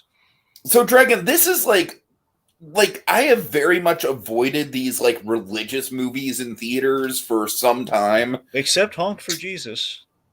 Well, that doesn't even count because that was very much a parody, all right? That was not a Jesus movie. Sure. That was very much a parody of Jesus culture. Very much a satire. But like honestly, one of the reasons why I have avoided it, even though people like Brad Jones do make a point of doing it for like so bad it's good purposes, is that my town is actually pretty heavily religious, so I just feel like it'd be a pretty awkward viewing experience actually watching these movies in a theater. And for me, it absolutely was, but this is a pretty well-made one from what I've heard.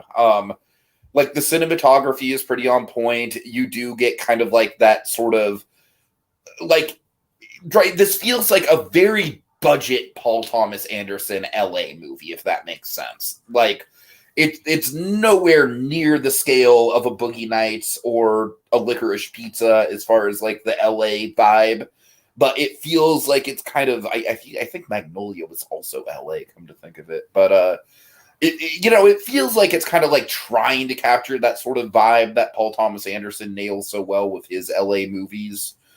And the one thing with this movie that is pretty interesting is we have the Kells, and then we also have Dragon. Do you know the religious TV show The Chosen? Not by name. Okay, well, the only reason why you might know it by name is because they sometimes do screenings of the season premieres and season finales in theaters. Doesn't ring a bell? Not really. Okay, well, the guy who plays Jesus in that show, literally Jesus, he plays this real life hippie named, I love this name. I think his name is Frisbee, something Frisbee. Oh shoot, what's his first name? Yeah, it doesn't matter. So, anyways, the Kells and this hippie, this hippie guy is kind of like the main sort of inspiration to start the hippie movement and why it got so big, because he was just so charismatic. But the interesting issue that the movie kind of delves into in the second half is the fact that, like, as this hippie Jesus movement started to grow and grow, this Frisbee guy would kind of start to get a little bit more manipulative with his tactics. Like, he'd go into the whole, like, like the faith healing and stuff like that. You know what I mean? And the Kells, like, he very much took note of that in the movie. And there is some moral ambiguity about that. The problem is that the movie never really resolves it.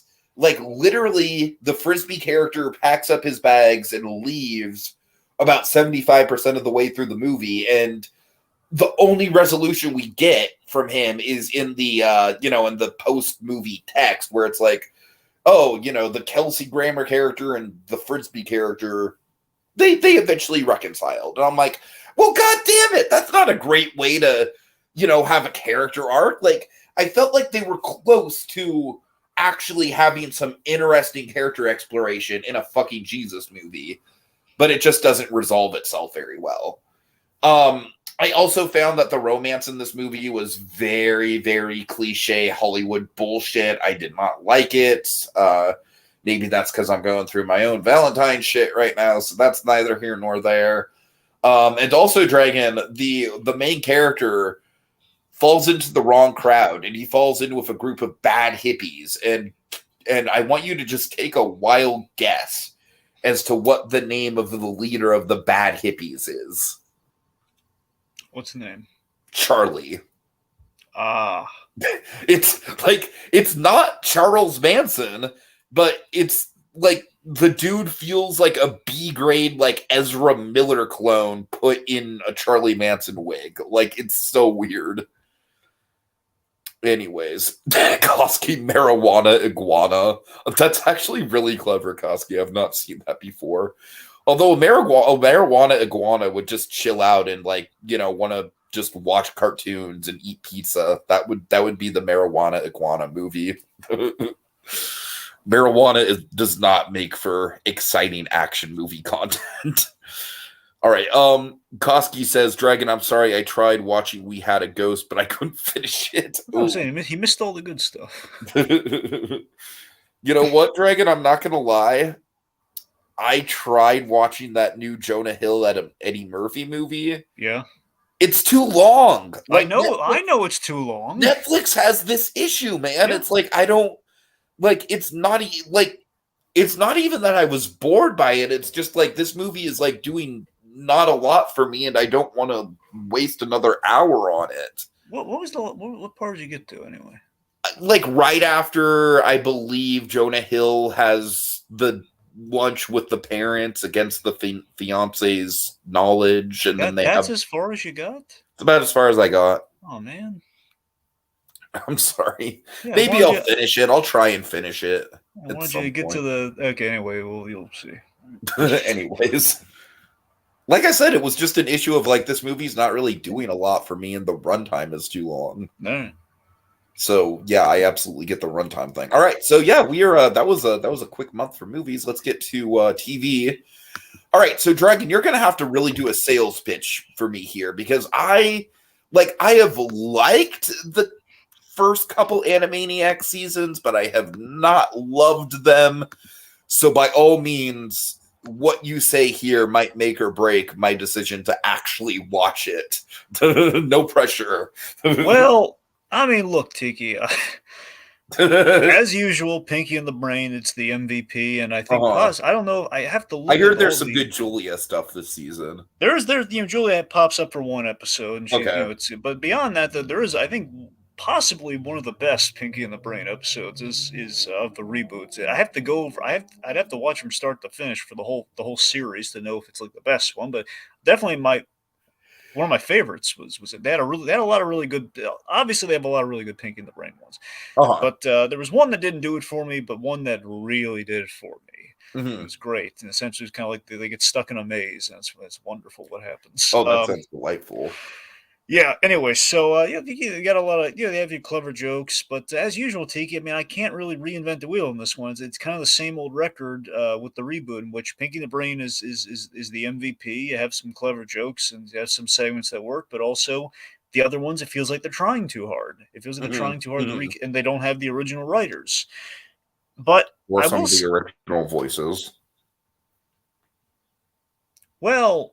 That's what I mean. All the writers usually are. They honestly take all the writers, with the exception of Tom Rieger, did the voices of those characters. I'm just saying this show is really missing Sherry Stoner. Well, there's something I could tell you that might entice you. Let's just say she has a cameo. Well, a cameo is. That's what I know. I know. My point is, the interesting thing of this season is that it feels like halfway through, because the season was cut short, because again he's going to cancel probably. If I'm a betting man, I'm going to say halfway through production, because they're playing on 13 episodes like the usual, like the rest of the seasons have been, and they got put at 10, and you kind of feels like, for example, I'll tell you the reason I'm angry at this season. Oh God, really? Okay. I probably because of losing the 3 episodes, but I call BS on that, given all the other like short little segments that they were going to hit or miss that they squeezed in here and there. No gnome, the incredibly angry gnome in people's mouths did not get a short. That's bullshit. Really, Dragon, I've already laid out my thoughts on that sketch. It's like it's like baby's first Curb Your Enthusiasm. I love it. It's wonderful. See, if I'm right, I think I'm right here. Is that each season has basically one of each of those segments, which you have Starbucks, Sydney, and you got the gnome. But guess what? This season you have 3 Starbucks and Cindy's. Oh, that's unforgivable. And no gnome. Okay. I'm not watching it. The gnome only. I might check out that maze episode of Pinky and the Brain. That's it. That's really about it. It's called Talladega Mice. Okay, that's a really, really misguided decision right there, man. And like the gnome, there's like here's the thing. So the last episode of the Animaniacs season here, basically, so it feels like halfway through they knew working on the show, they got the axe. So it feels basically the last episode is basically the theme of it is like pretty much all the shorts, with the exception of oddly two. One of them's like the worst short in the whole series, in my opinion. Ooh, God. Which is unfortunate they had to put that in there. Too. I mean, it's very pointless. And the painful part is, if I'm right, if Jacob is to be believed, Gray DeLisle is in that short. It's like, no, Gray, why? No. Oh, God. But no. Beyond that, though, the theme of the episode is like finality. So basically, almost all the main shorts in that could have been endings for the entire series, and that's kind of the gag, and that's not bad. It feels like they should have picked a better one for the very last one they ended on, given that stuff like Freakazoid had a really good ending, given they were ending, and they kind of knew they with the whole "We'll Meet Again" song. It was really nice. Did not quite have that here. A lot of people are up in arms about how it specifically ended. How did it specifically end? Oh yeah, because you're not going to watch it. I should probably just. No, I really am not. I'm sorry. Okay, I'll tell you. This is not exactly a glowing recommendation. I know. Look, I wish I could recommend it to you, Tiki. I can't. I'm saying for completion's sake, I'd say I'll tell you this, Tiki. This might tempt you. There is an episode that you would really like. Okay. It's a video game. Like I said, if anything, I'll probably like hand pick a couple episodes to check out. That's the thing. You'd like to they do a Smash Brothers parody episode, I think. Oh yeah, I gotta check that shit out. Yeah. What annoys me though this season is they do the way they split up some of these episodes. So see, for example, this year this year is the anniversary of Groundhog's Day. There is a Groundhog's Day Pinky and the Brain episode. It's really good. I don't think it. Well, they kind of split up. Like at the end of one episode, you have part one, then the next episode. Oh, I see what you're saying. Yeah. That's irritating. But aside from again, that's not Pinky and the Brain though. Still good. Point being, they essentially killed off the Warners. Yeah, so it feels kind of like why do we have to murder them? That's the thing. It feels like maybe we shouldn't have murdered them. Anyway, Kowski says, respect the gnome. You're darn right. Respect that gnome. And there is a Christmas theme. There is a Christmas episode, but I would not. It's no not Pinky like the a Brain. heavy, like must-do Christmas in July contender. That's the thing. Yeah. Right. Anyway, so the point being, anime, it just feels like it bothers me so much they still never like got the memo of like, guys, we gotta bring back more of the original characters. Even if we're just gonna do one per season of like an OG character, which they technically did in a lip servicey kind of way. Like we had the Chicken Boo episode, and technically in the first season, like all the characters that we did have kind of like Scratch and Sniff kind of fit that mold, but then he's around, but Scratch and Sniff shouldn't count. You see what I mean? It's like we have the characters that come back, but briefly, and here we have an episode that is an entire cameo. For what they should have done, Dragon? Just fucking like, I don't know, this just seems like basic math. Like, actually have a season where all the fucking recurring characters are actually there? Yeah. I don't know. That still bothers the heck out of me. But you know what? What I can say about this last season, it does feel like from the outset they knew this thing wasn't going to be forever. It does feel like that. It feels like, we're just going to have fun with what we can, but it's a shame they couldn't have gotten the original writers back, because I really do feel that was what held back the series in its entirety. If they just got the original writer, it's like, we're going to bring back everyone, but not really everyone. It's a real shame, because it's like, remember that first fucking taste of this show that we got with the Jurassic Park bit? Just filled with promise, right? And I don't want to say the show just completely squandered that promise. Like, there's definitely been some fun moments along the way, but like, man, that I feel like that first Jurassic Park sketch just really set our expectations too high. All right. Anyway, so again, wish I could recommend a little more highly, but I wish I could have enjoyed it a little bit more highly. So there you go. Okay, so South Park season 25. This is an interesting one. I watched up into the Tolkien episode, or the Tolkien episode. Dragon, I don't know if you're probably not caught up on this, but with South Park, they had a black character on for like 20 seasons who was just named Token, like Token Black. His name. Yeah, I get that. But then they changed it. Like in this season, they revealed that his name the whole time has been Tolkien, as in J.R.R. Tolkien. So the whole season is honestly kind of about that to a certain extent. The reason I fell off of watching this season is also kind of the reason why I'm back into watching the next season. And ironically, Dragon, I noticed that show is Meghan and Harry, and South Park. You've probably heard that South Park has very much poked the bear on the Harry and Meghan situation. I think South Park season 26 has been fantastic so far in the 2 episodes we have gotten. Season 25, the reason why I wanted to watch it, season 26 does not seem like it is leaning into the continuity. And that to me is kind of what made me fall out of love of South Park for a while, is that for a couple seasons there, I just felt like they were trying way too hard to be continuity driven when continuity has never really been their standpoint, at least from a season by season perspective. And season 25 is okay. Like, it's definitely got some highlights. The Tolkien episode is definitely a highlight.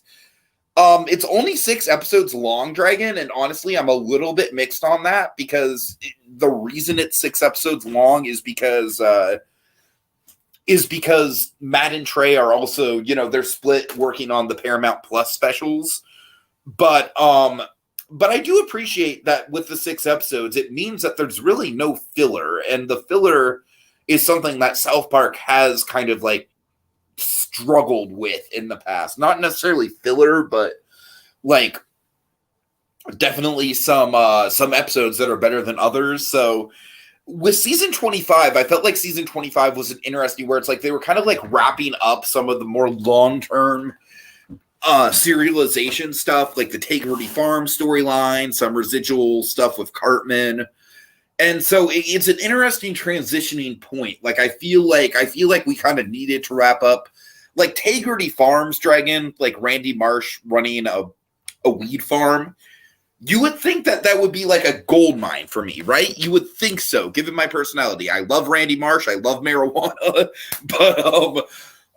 But for me, Takery Farms like almost kind of killed Randy Marsh's character because it made him. Takery Farms did the one thing that Randy Marsh should never be, and it made him one note. And so I am very glad that the Takery Farms stuff seems to be kind of phased out. And what I'm basically getting at is that I think season 25, it wasn't a great season. It was a good season, but I think it was kind of like a necessary transition back into more episodic storytelling. And 2 episodes into season 26, I think both of those episodes have been just fucking absolute like bangers, like classics. So I'm very much on board for South Park still. I just hope that they continue this whole, not having continuity unless it absolutely enhances the story. Okay, Koski says the token retcon joke might be the best joke they've done in a while, especially making them the subtitles for the older characters say Tolkien for every character except for Stan. Yeah, that's awesome. Also, created by Matt Stone, an assistant to Mr. Stone. Yes, Koski, I love that joke. Absolutely. All right. So, Dragon, South Park absolutely took the piss out of Meghan and Harry. So why don't you talk about Meghan and Harry? Well, it's funny, too. Animaniacs Season 3 had a Meghan and Harry episode. Oh, I'm not surprised. So, yes. So I don't know if you're aware. I am genuinely surprised to see this on your list, my friend. This is not your usual cup of tea. Well, it was February. It was Valentine's Day. All that stuff. Yeah, so Meghan and Harry, this is a docuseries on the royal family debacle.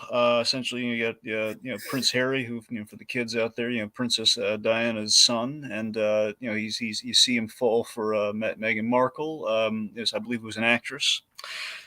So I forget what show she was on, but yeah, she's an actress. So basically, the docuseries it covered. I think here's the thing. I hated how they aired this thing. They aired it like I forget if it was like one of those Netflix shows. It was a very rare exception where it was not weekly, but they had like a number of episodes, and then there was a certain point where I don't know if it was like they added like they did in halves or not, because so it wasn't publicized well.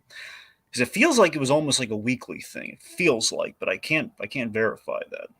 Mm-hmm. Regardless. The point being, like the way it's broken down is pretty straightforward. Like, okay, we cover the love story and the culture clash, and essentially, so again, you see how they fell for each other. Then you see the culture clash of it all being the media struck again on this poor family just specifically like, hey, they're like all the media like calling out like, hey, it's an interracial relationship and all this sort of stuff, and people have opinions about that. And, like Meghan doesn't seem to belong, and then basically the royal family could have done a lot more for her. They could have treated her nicely. The media treated her like crap.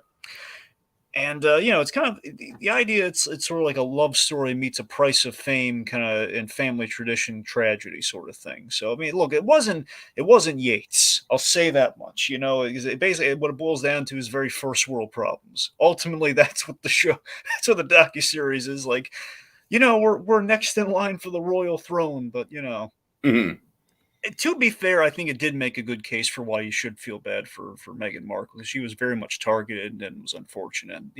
It wasn't nice what happened to her, and basically the family kind of turned their nose up at her from the get go. Was not nice. And honestly, I think the main reason I watched it was for the Princess Diana kind of like legacy factor of it all, or the idea. Did you ever see Spencer?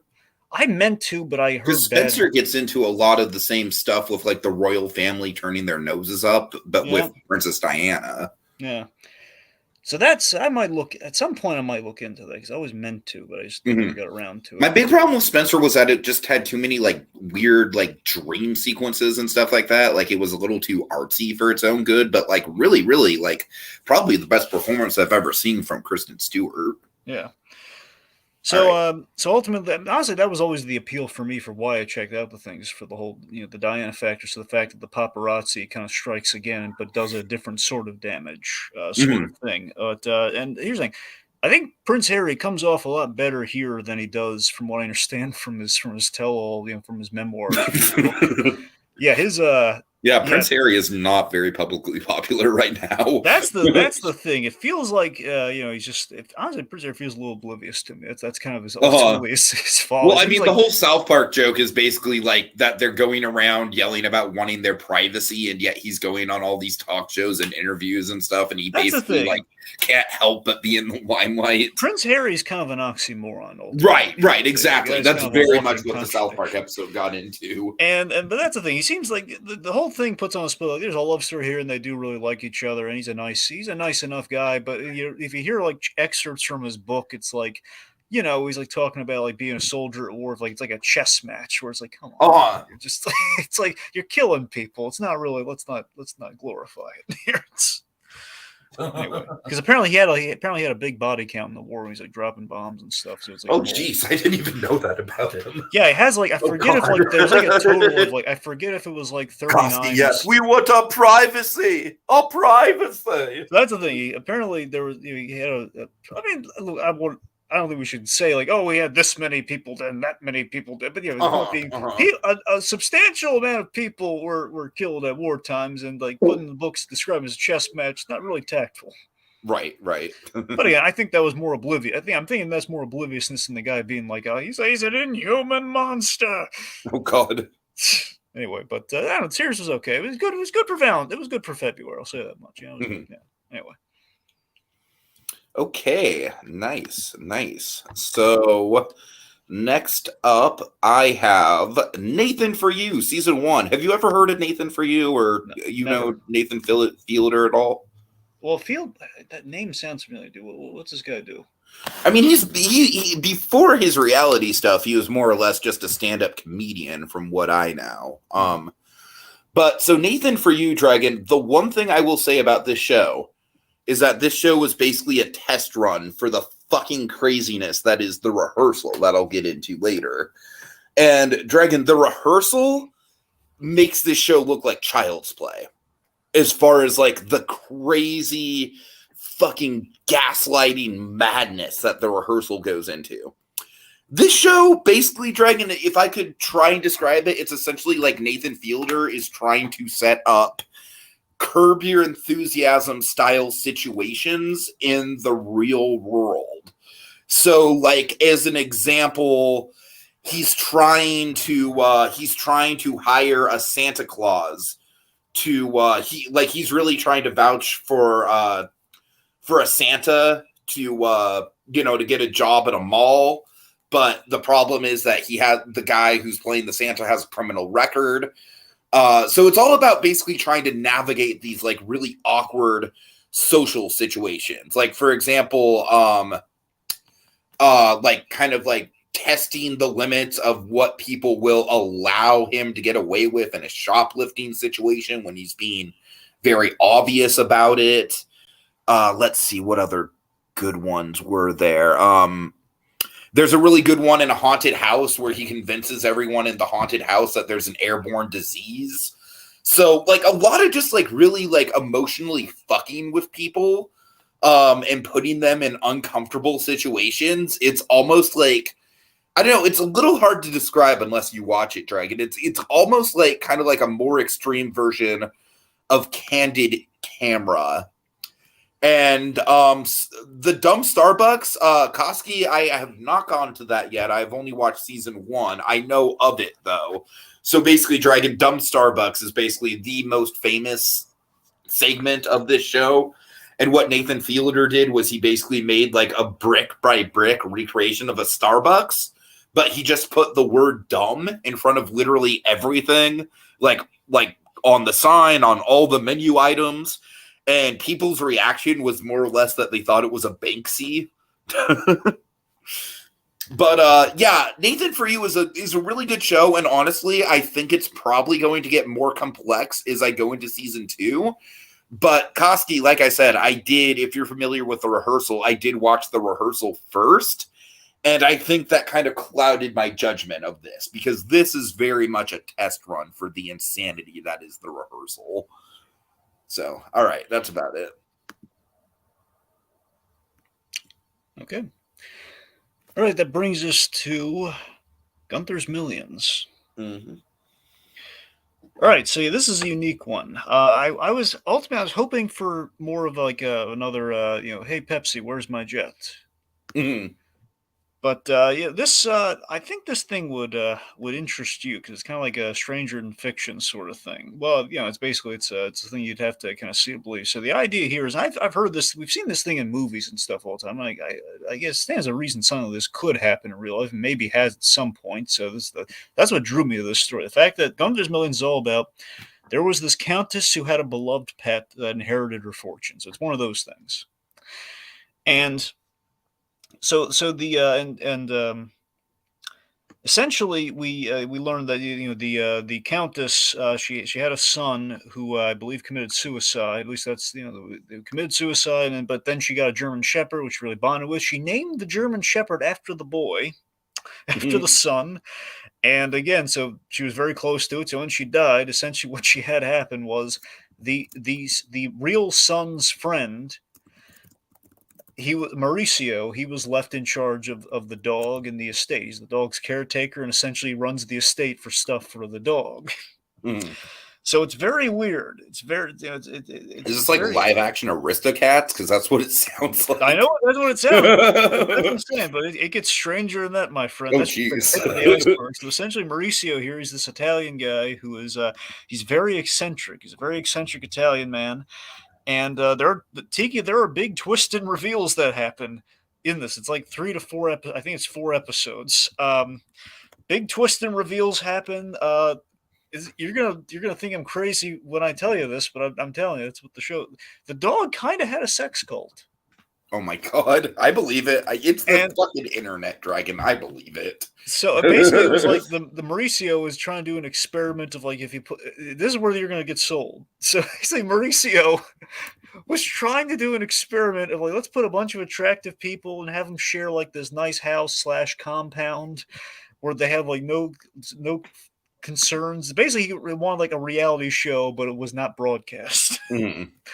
With all these attractive people, and a baby was born, and it's a whole. So it's a little more subtitled than I expected. I mean, the story's interesting. It's just you gotta be. It's not one of those, as Peter Gould from Better Call Saul would often say.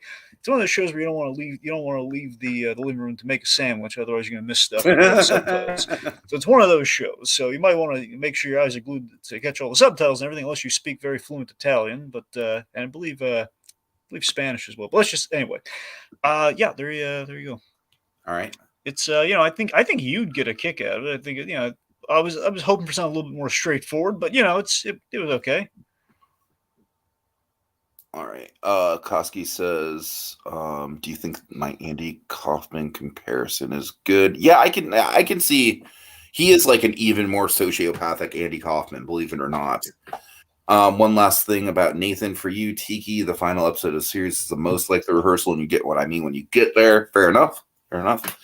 So, Dragon, Jesus Christ, the rehearsal is one of the most batshit insane things I've ever seen, and it is utter like anxiety in the form of a show. Like, holy shit. I don't even know how to describe it. I really don't. Koski, if you want to throw out like how to describe it, by all means, I'm willing to, I'm willing to tag team this description with you, man, because it is out there. So basically, Dragon, the core concept of the rehearsal is that Nathan Fielder is trying to rehearse important moments in people's lives that they're going to have to, face. So in the first episode, he meets this guy who is a trivia expert, and he's really into bar trivia, but he's been lying to his trivia buddies for over a decade about the fact that he only has a bachelor's degree, and he's been telling his bar buddies that he has a master's degree. And that's really getting in the way of his social life because his bar buddies are kind of, they keep sending him job applications and stuff for jobs that require a master's degree, stuff like that. So he really just wants to clear the air. And so basically, Dragon, they go to great lengths to recreate the situation and the setting in which this guy is going to have this conversation. Great lengths. As in, they hire someone to study the person that he's going to be confessing to, like study their body language, study their mannerisms, study their habits. And this is the actor that he's doing the rehearsal with. They literally rebuild the bar that this confession is going to take place in, brick by fucking brick. Like, it's a completely, 100% accurate recreation inside of a soundstage. And that's the first episode, Dragon. And then it goes off the rails. Like, the first episode ends in a really heavy way. I don't want to spoil it, but it ends in a really heavy way. If you know, you know. And then it just goes even more off the rails from there. All I will say is that the rest of the show, the core concept is that he's trying to make a rehearsal happen with this woman as to simulate what raising a child would be like, right? So the core idea is that this woman is raising a child and they're swapping out different ages and stuff. Like, they're doing all these things. She's living on this ranch that's constantly changing weather. Like, they have simulated snow to simulate the Christmas season and stuff like that. Holy shit. It's Dragon. That's episode 2, my friend, out of 6. This show gets insane. At a certain point, Nathan starts teaching a class about this method, but then starts rehearsing his teaching methods by recreating the class and sitting in as one of his students. Dragon, it gets so fucking crazy. It is a Russian doll of a series. I know I am not giving it justice with the description, because trust me, my friend, this is one of those shows you absolutely just have to see to believe. It is one of the most artistically done and captivating reality shows I have ever seen in any of the subgenres of that medium.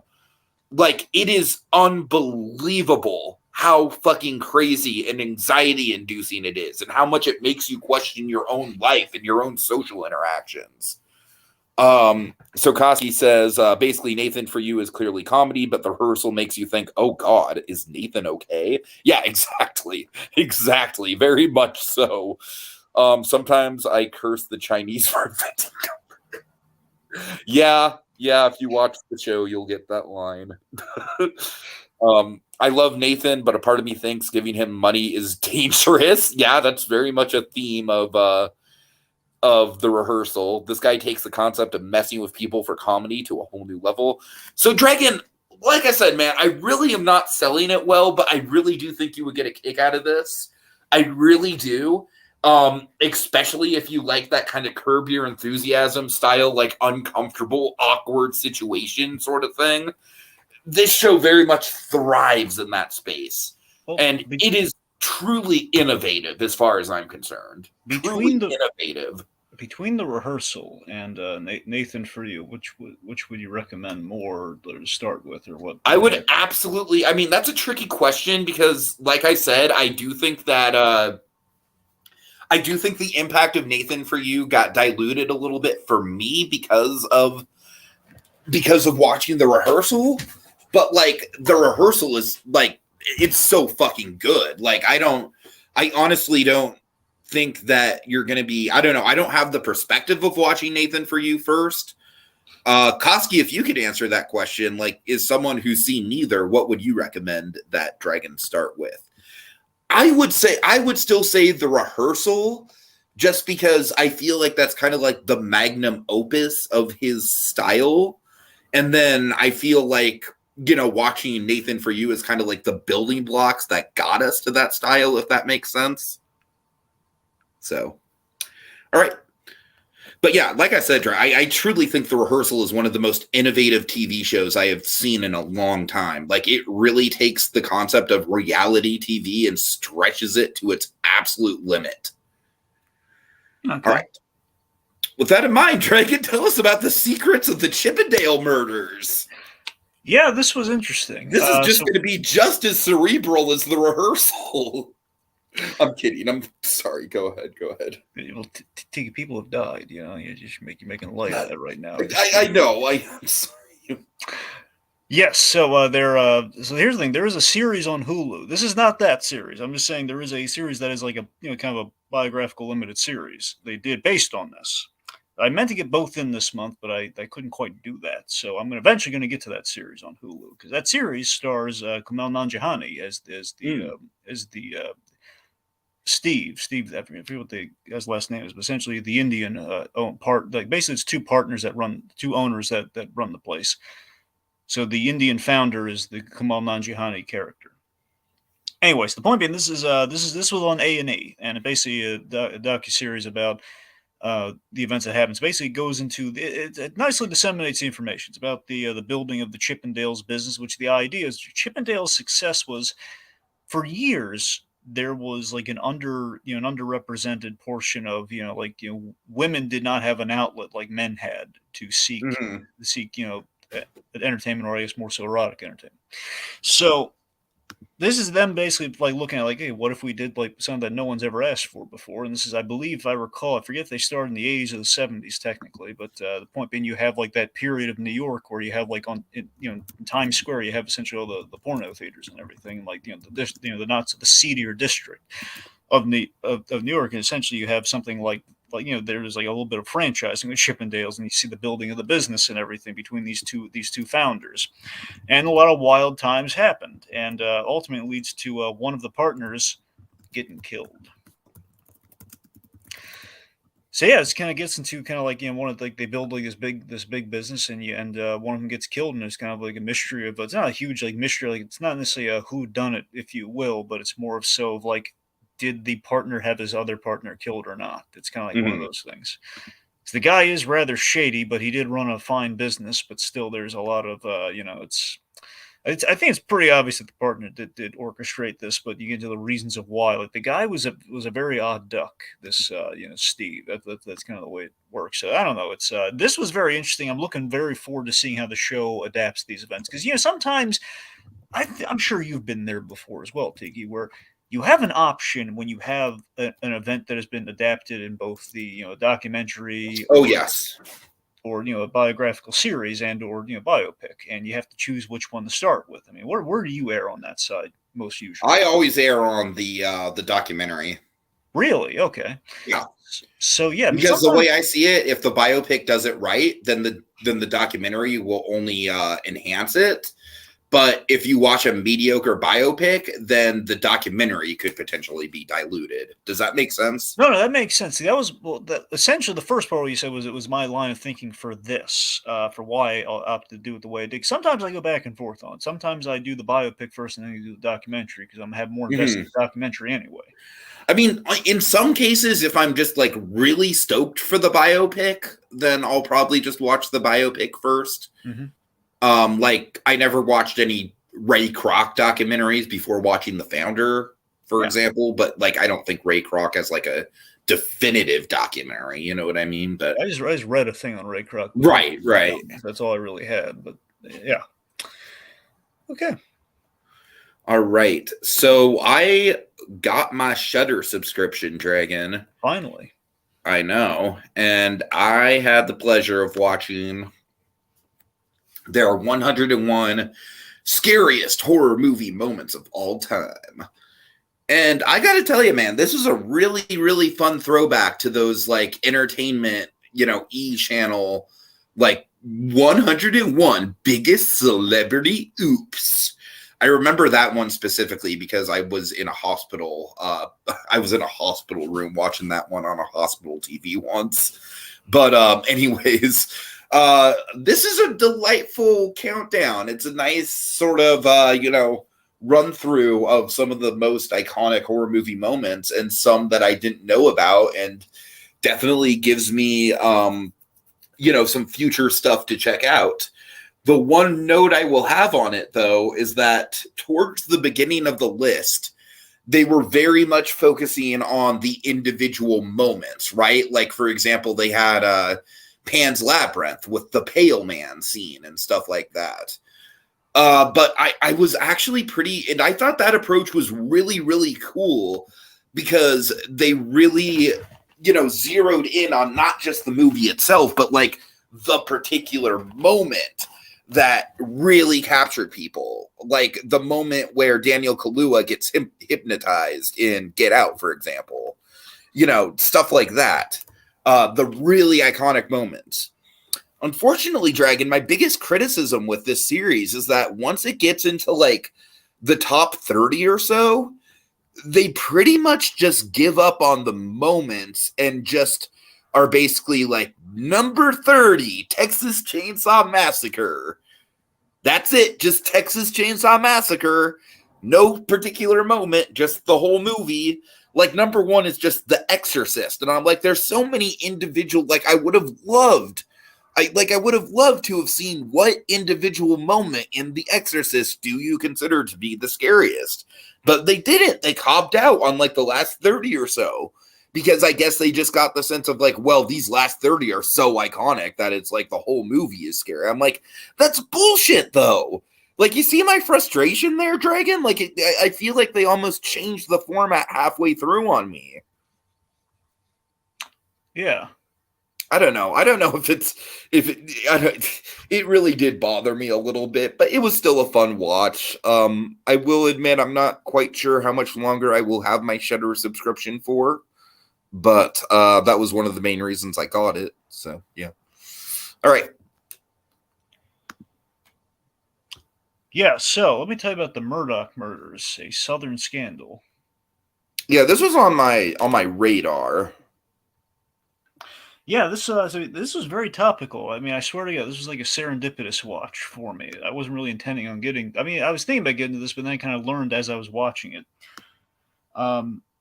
Basically, so my grandfather's all into like kind of like very recently he's been really into like trials and stuff. So he's been watching a lot of that. Usually like kind of like average, like not like big blown like OJ trials, but he has watched that sort of stuff. So point being, he's watching this trial.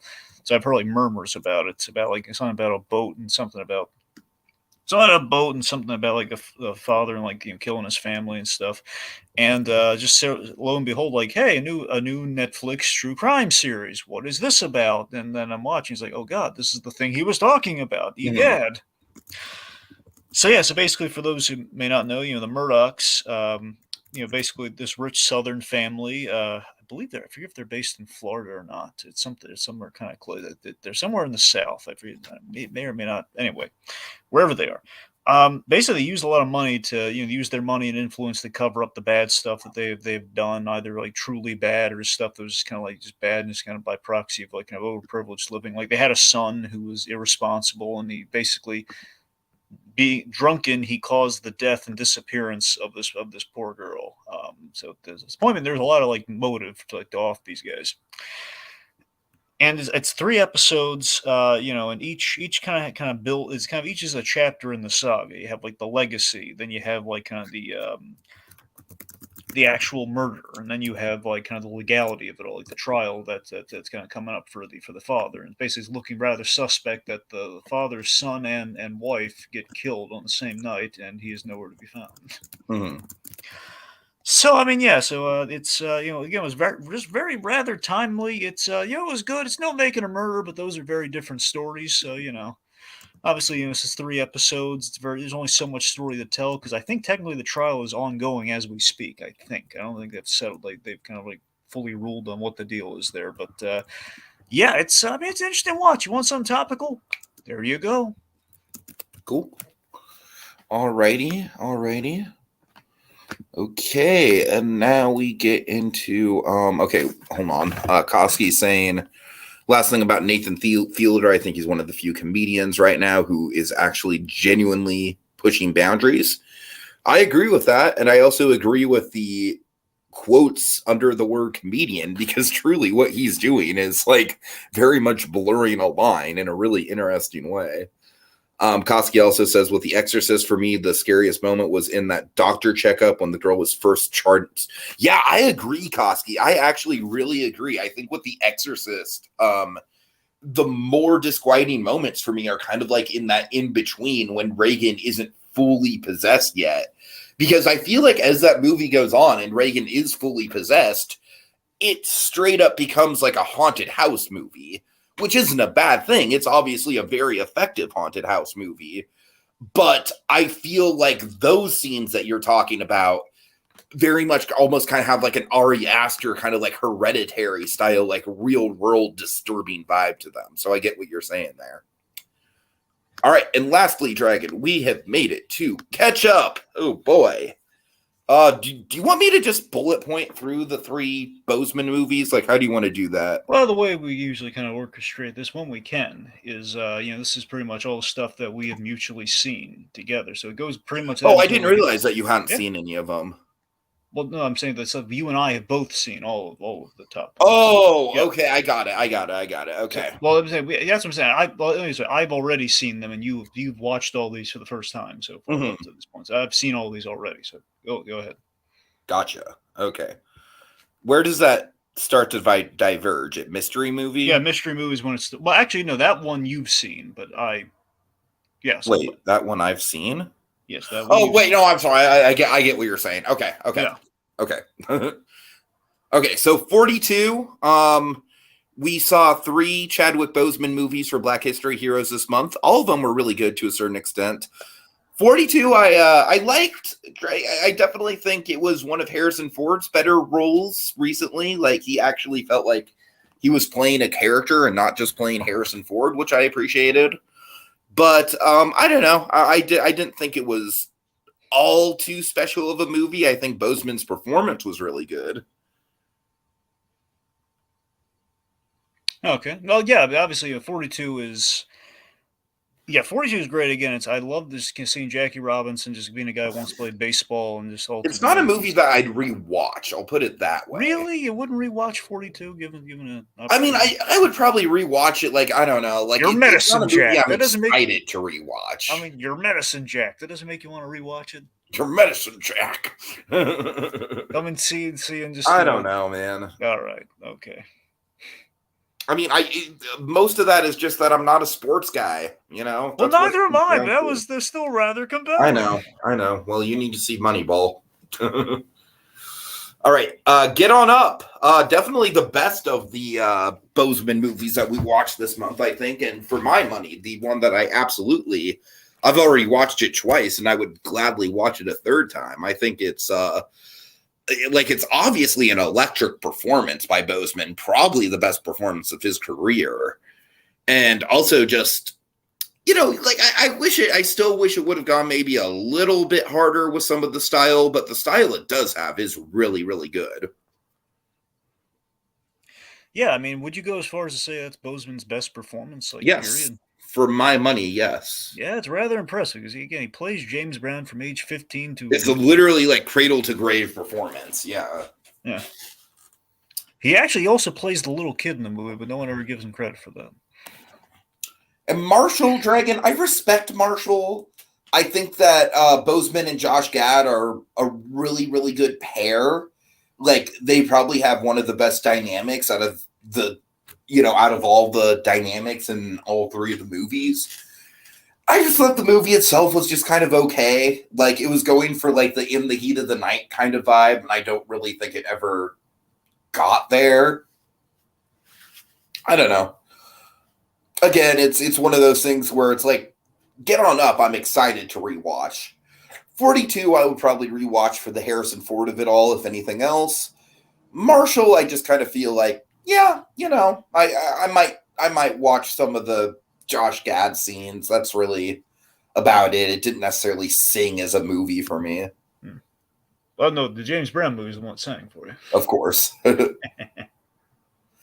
right.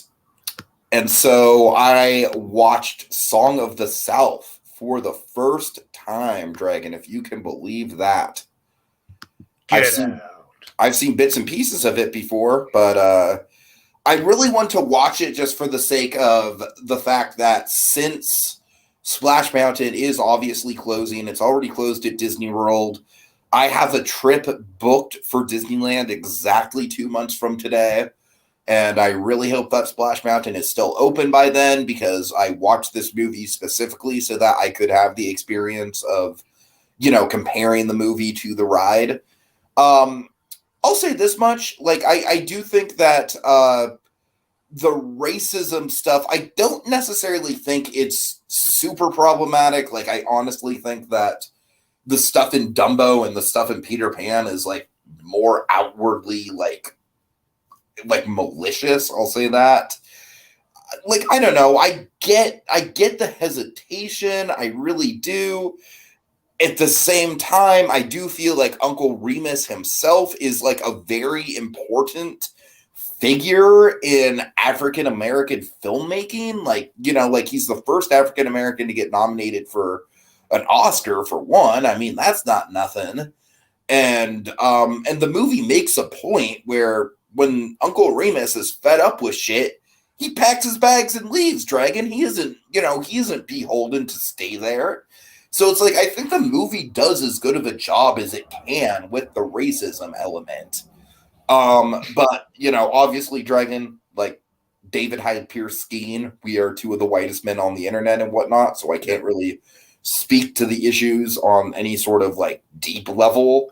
I will say that the animated segments are fun, and I really, really appreciate that it's more Mary Blair Disney animation for me to just soak up, because that is like my favorite Disney animation. But it's not very substantial, and I actually think that a couple of the animated segments are probably among the more problematic things in the whole movie, like specifically the Tar Baby. I think the Tar Baby is more problematic than any of the live action stuff, honestly. Can you remind me what the Tar Baby thing is again? Well, Dragon, it's more so just what it insinuates. Right. But yeah. But I overall, I did enjoy it. I'm glad that I did get around to watching it.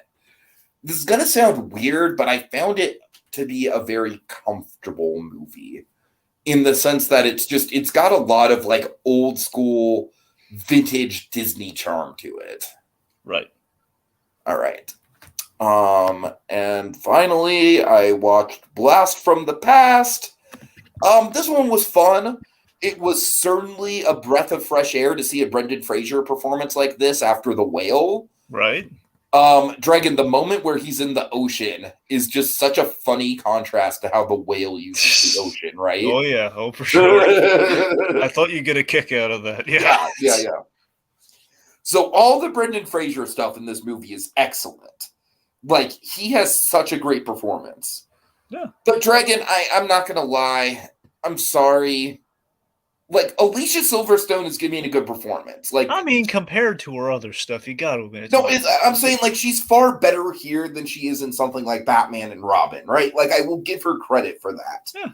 My issue is that this movie very much exemplifies the writing in romantic comedies where it's like, you know, men just get attracted to the women and they basically stalk them and more or less harass them in a friendly way until they get with them. And I don't know. I do think that I'm just glad that that kind of romantic comedy writing is sort of off the table right now. Well, you gotta admit, isn't this a little nostalgia? This is how they did in the 2000s. Huh.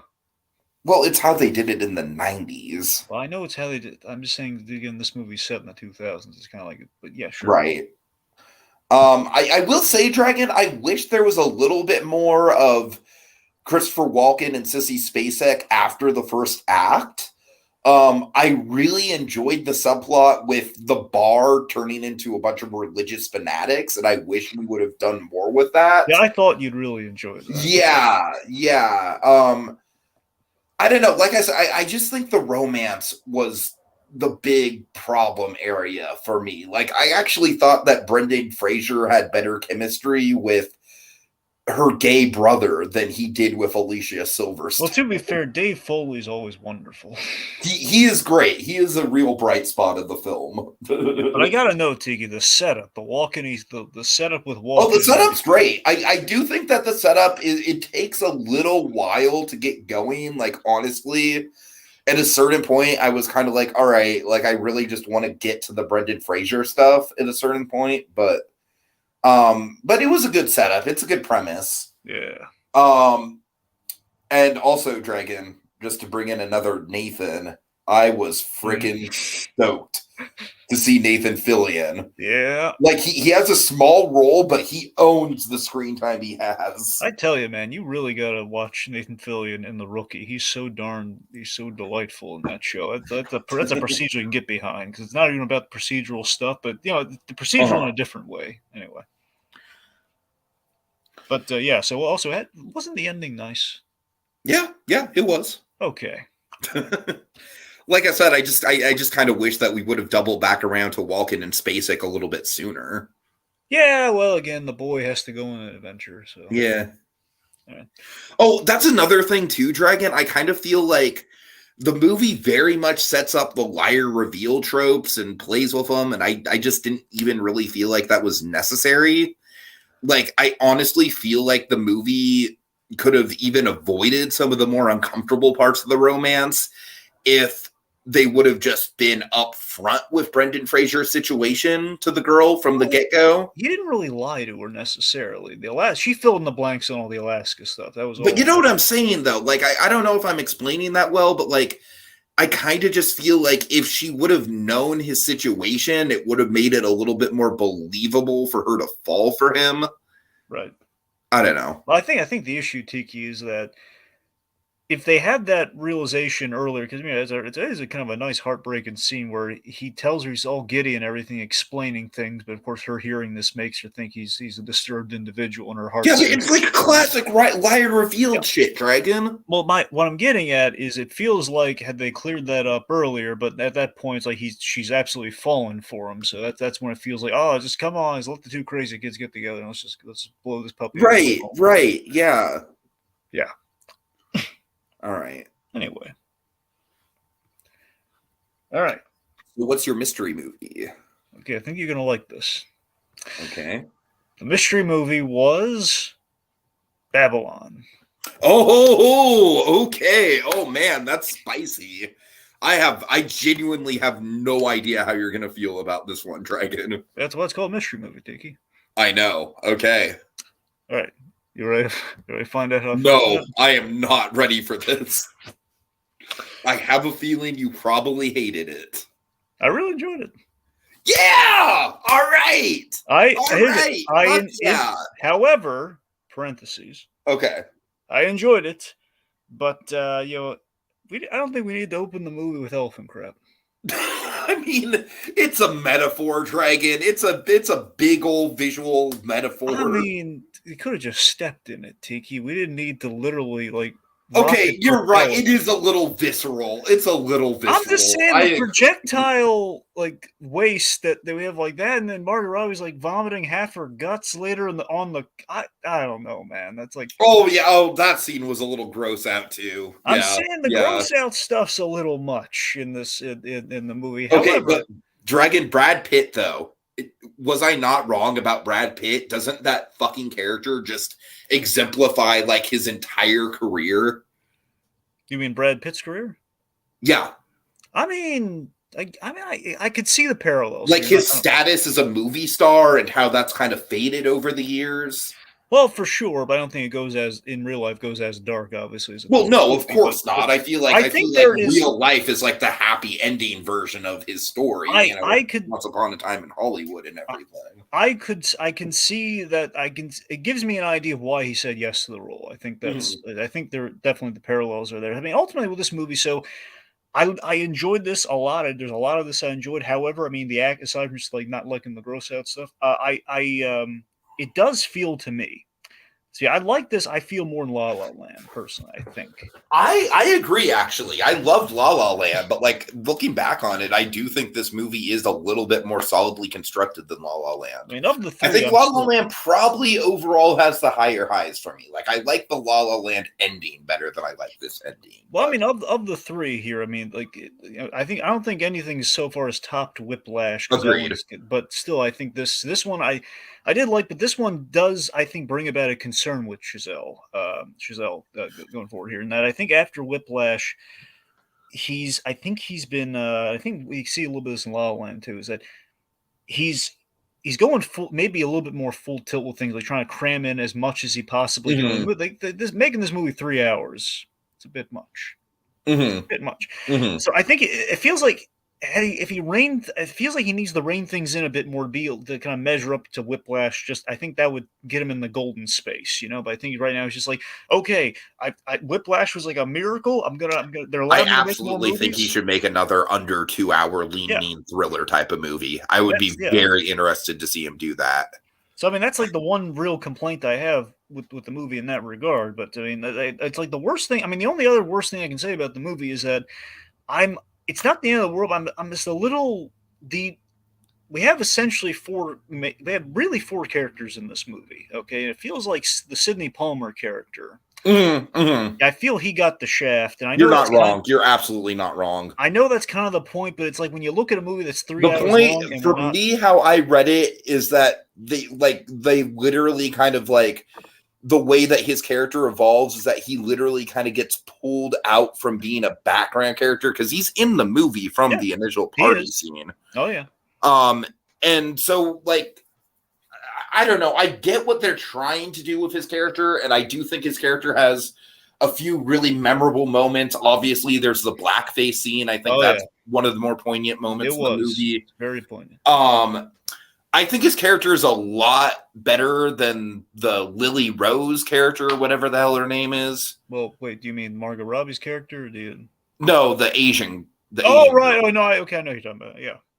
Her character to me was the one where it's if you just cut out all of the stuff with her, that probably would have solved a lot of the runtime issue, because I just don't really feel like her character was that substantial. Storylines I want to make out Margot Robbie is essentially what her pretty much, yeah. But it's I get what they're trying to do with, the counterculture and how taboo LGBT stuff was back in the day, but I feel like they don't really commit to that all that much. They don't really draw that much of a focus to it. The snake scene ultimately feels really random because that's the snake scene absolutely would be the scene I would cut from the movie. Yeah. Absolutely. Plus, I mean, it's not I think what I was expecting that they didn't really do is that she would have a rasp to her voice because of the snake bite, but we didn't do that.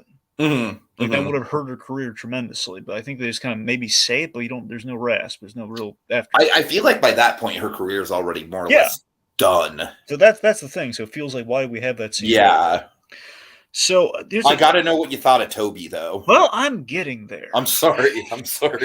Okay, so You point know being, that like, Toby's going to be a big talking point. I'm aware. I know that's why. So, like, first, just overall with the movie, I think it's a great movie. It celebrates, the unglamorous behind the scenes of the movies, and transitioning from silent to talkies and everything. Mhm. And I love this movie overall feels like is a great way of exemplifying and examining Chazelle's fascination with singing in the rain. I think that's ultimately the best thing about this movie. It's like, this is like we've deconstructed. Absolutely, yeah.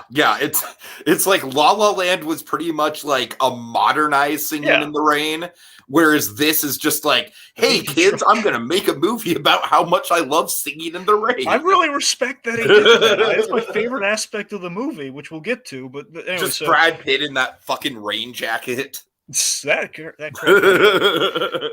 so anyway, one just oh God, Dragon, hold on. One thing I need to know. For me, the best scene in the movie was the hot box scene. That's a great. That's in there. So there are a like lot of that scene is such a fucking wonderful like stand alone. Like they could teach that scene in film schools as an example of like maintaining tension. No, for sure. I mean, there's a number of really great scenes. Oh yeah, in this movie, there's a number of good things that are in bad. But I don't think it's good. It I love the struggle to get the money shot. Yeah, that's the thing. So you're getting throwing a lot at me. Let me I'm sorry. The movie throws a lot. I know.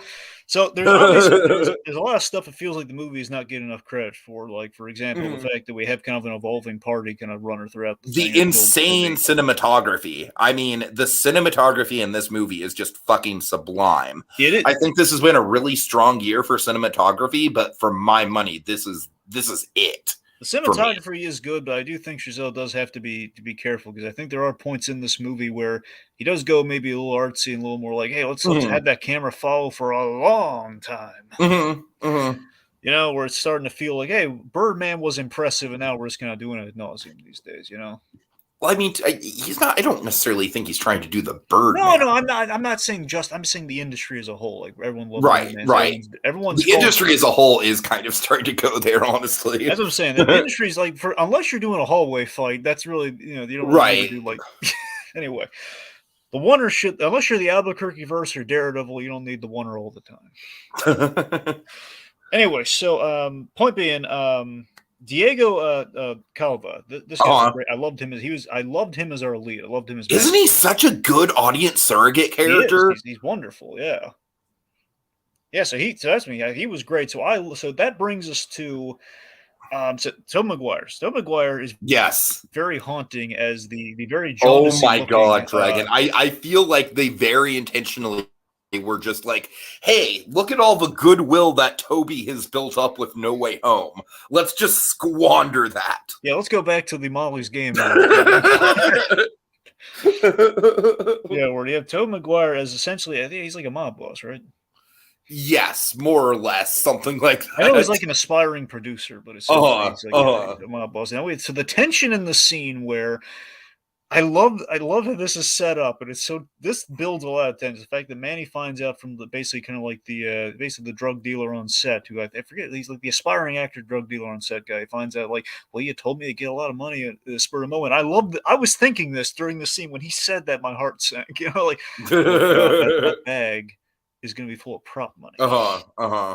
And just the fact that he seems to have gotten away with it when they go to. I got to admit though. The big draw that he took him down all those flights of floors to see, I was expecting a little more scary. Really? I thought it was pretty. Drake literally eats a rat whole. No, I thought it was pretty damn disturbing. No, that's again. I'm saying that's gross out and it's disturbing for sure. But I'm saying that we had like a little elephant man they passed on the way down. Okay, that's fair. I just think the whole vibe of that whole place is what's meant to be disturbing. Well, that's what I'm saying. It feels like he was like hyping up like the big. I mean, obviously, I'm sure you picked up on the fact that that is like the dark mirror image to the party scene in Act 1. Yeah, that's what I'm saying. So I love that's very much what that scene is supposed to represent. Well, that's what I'm saying. I love like the arc of all the party scenes too, where you have like the ideas. Like when we even start the movie, you have the unglamorized version of we always talk about the grand parties they had back in the silent era. It was like, well, those are grand parties, but also, I mean, we've never seen the unsanitized, uncensored version of those parties. we see. Then you have like the highfalutin parties, which are going to say terrible things about you behind your back, which of course then we vomit on the carpet. And then you have the a-hole of Los Angeles, right, which is the dark, basically the colon of California. What would you think of Damien Chazelle directing a Great Gatsby movie? Well, I think obviously he'd be really great for it, but it just feels like it's already been kind of done. I don't know if we necessarily need to do it again. I know it's been done. I don't know. I'm just saying, like, it's already been 10 years since the Baz Luhrmann version. So, I mean, would you have him? Let me ask you this: would you have him legitimately like redo a musical, like give him like a legit musical? No, not a legit musical, but like I would definitely have him use jazz in a very fundamental way, much like how he uses jazz in like Whiplash, like I don't know. Let me ask you this. Would you give him the Singing in the Rain biopic? I mean, I guess, sure, but I'm very much focused on Great Gatsby with him. Oh, okay. Anyway, so let's see. So Tobey Maguire, this fact is like they're throwing the money at this guy. He thinks, oh God, I've dodged such a bullet, but then there's like a little drip of like pipe or like a little pipe drips or something. It's like, oh God, the ink runs, and then it just goes crazy. So he's escaping for his life through all like a video game, practically just running through all the way back to the top after he's gone down so far. Mm-hmm. Anyway, so but yeah, I mean, there's a lot of stuff. I mean, Brad Pitt's arc is also really great as well. And just the fact that he's the fact that we did that money shot thing, that money shot gag, the idea it's going to be black and white anyway. It's going to be a silent movie. I like how we do all these right. This is I think there's a great sense of comedy in the movie from just like the way things used to be. Sure, absolutely. They go through all of this, and it ends up being. I also love the detail with the Margot Robbie thing is the fact that back in the day, like you saw this in like the Chaplin movie, they would shoot outside for their sound stages and everything. They did not need to be in a room because there was no sound. So it was the film set. So when they have sound, has to be on a set and doing so, it leads to that crazy thing with the hot box and everything. So there's all that is brilliant, and I think the ending is great. However, the problem is I think Chazelle again he did a multiple ending thing where he didn't know where to cut it. And it just kind of kept going, and they're all good points to end on. But it feels like I think we should. I thought the montage was a little self-indulgent. That's what honestly. I'm saying. The montage feels like I really love the note of him watching Singing in the Rain and breaking out into tears. Yeah. I love that. Exactly, that's perfect. But the montage, especially Dragon, I'm not the only person, I'm sure, where it left a bad taste in my mouth. Where like. You literally see Avatar in the montage, and Avatar is very much a movie that was on people's minds when they went to go see this movie. Yeah.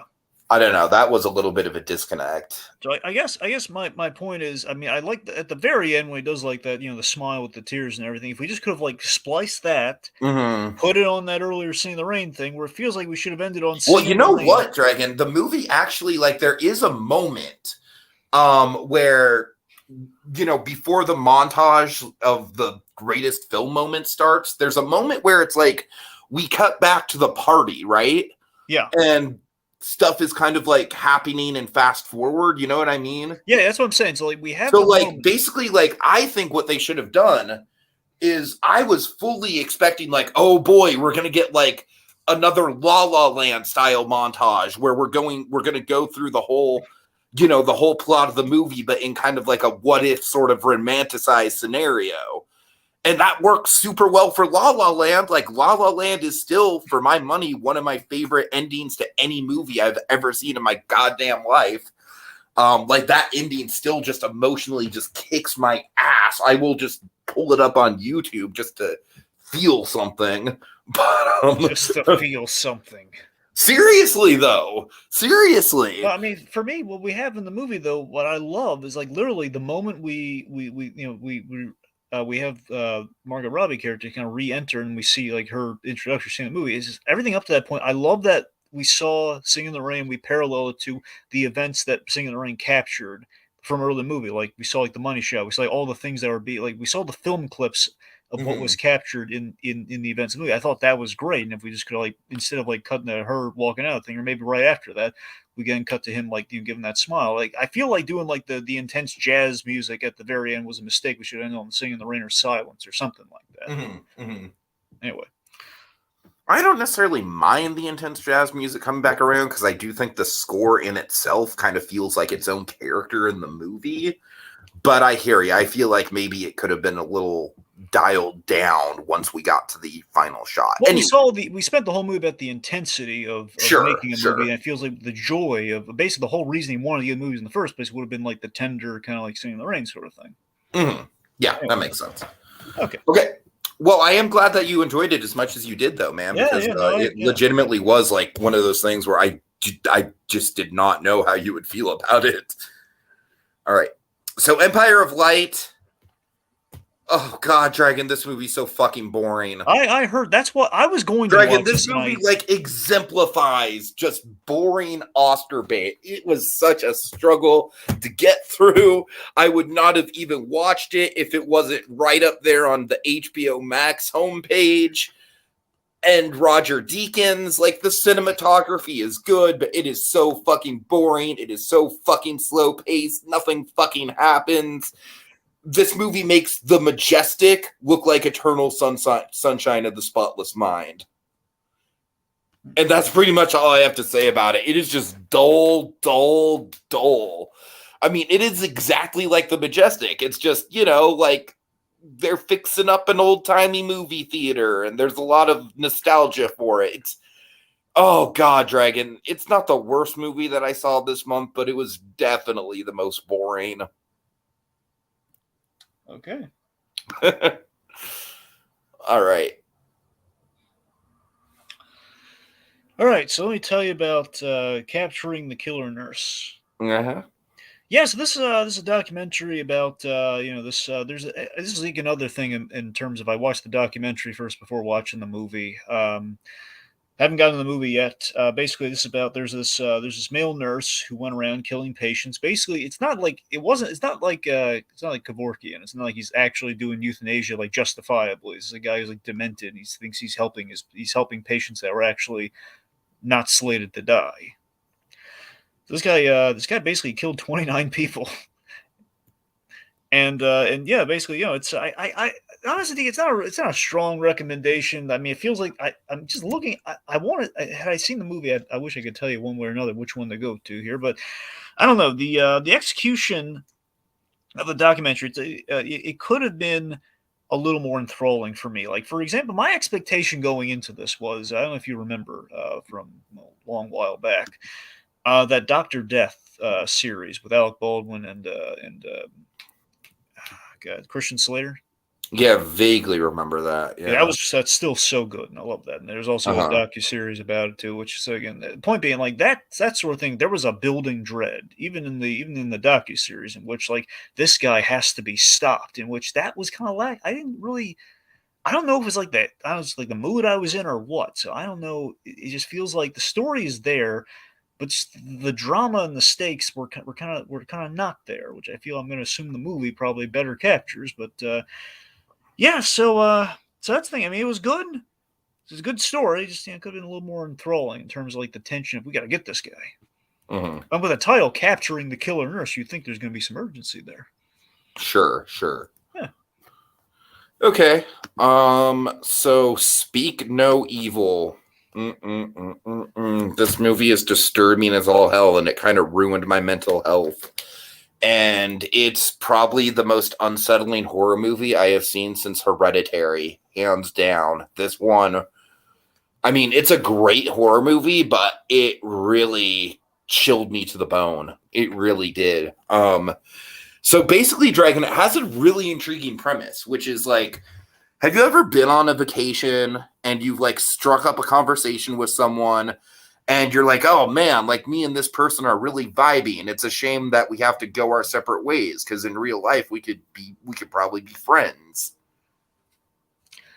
I mean, maybe maybe once. I don't know, but maybe once. Not. I mean, I remember meeting somebody I don't know. Yeah, basically talking about Vacation Pal sort of thing. Yes, yeah. I mean, I know what you're talking about. I don't think I've often had that, maybe once or twice Okay. maximum, but you know. Well, imagine, if you will, Dragon, you Okay. have a vacation pal who then Yeah. sends you a postcard like 6 months after said vacation saying, Yeah. "Oh my God, I had such a good time with you. You should come by my place and have a weekend getaway." That's the premise. And Dragon, this movie fucking preys on my social anxiety of having to be polite to people, because this movie is all about this family. Like, it's basically a mother, a father, and a young daughter who go, and they're lured in by the son who has no tongue. He was assumedly born without a tongue as part of like a birth defect. And, that's one of the main reasons they get the family to come, is like, "Oh, Abel has been asking so much about your daughter. He misses her," right? And once they get there, Dragon, there are like so many goddamn red flags. And it's a whole movie. It's a whole horror movie about what do you do when you're in a situation where there's enough red flags to be skeptical, but there's not enough tangible evidence to not come off as rude for questioning the situation. Right? You get that? Yeah. So the movie just fucking plays with that anxiety. And I gotta tell you, man, that is like a real world social anxiety fucking nightmare for me. But not only does it like kind of like live in that headspace for a while of like, how do you navigate a tricky social situation like this, where the people are probably in the wrong, but at the same time, you don't want to come off like an asshole yourself. And Dragon, all I will say is that the last 10 minutes of this movie just genuinely haunt me to the core, like most other movies have not. Like, the last 10 minutes of this movie has gotten under my skin and genuinely just mentally affected me. It is some straight up brutal, disturbing, real world human evil shit. So I can't really say that I loved this movie, but my God, what they were trying to do with the movie, as far as how unsettling it is, they absolutely captured it with me. Okay. All right. Nightmare Fuel, yeah. Oh, it really was, man.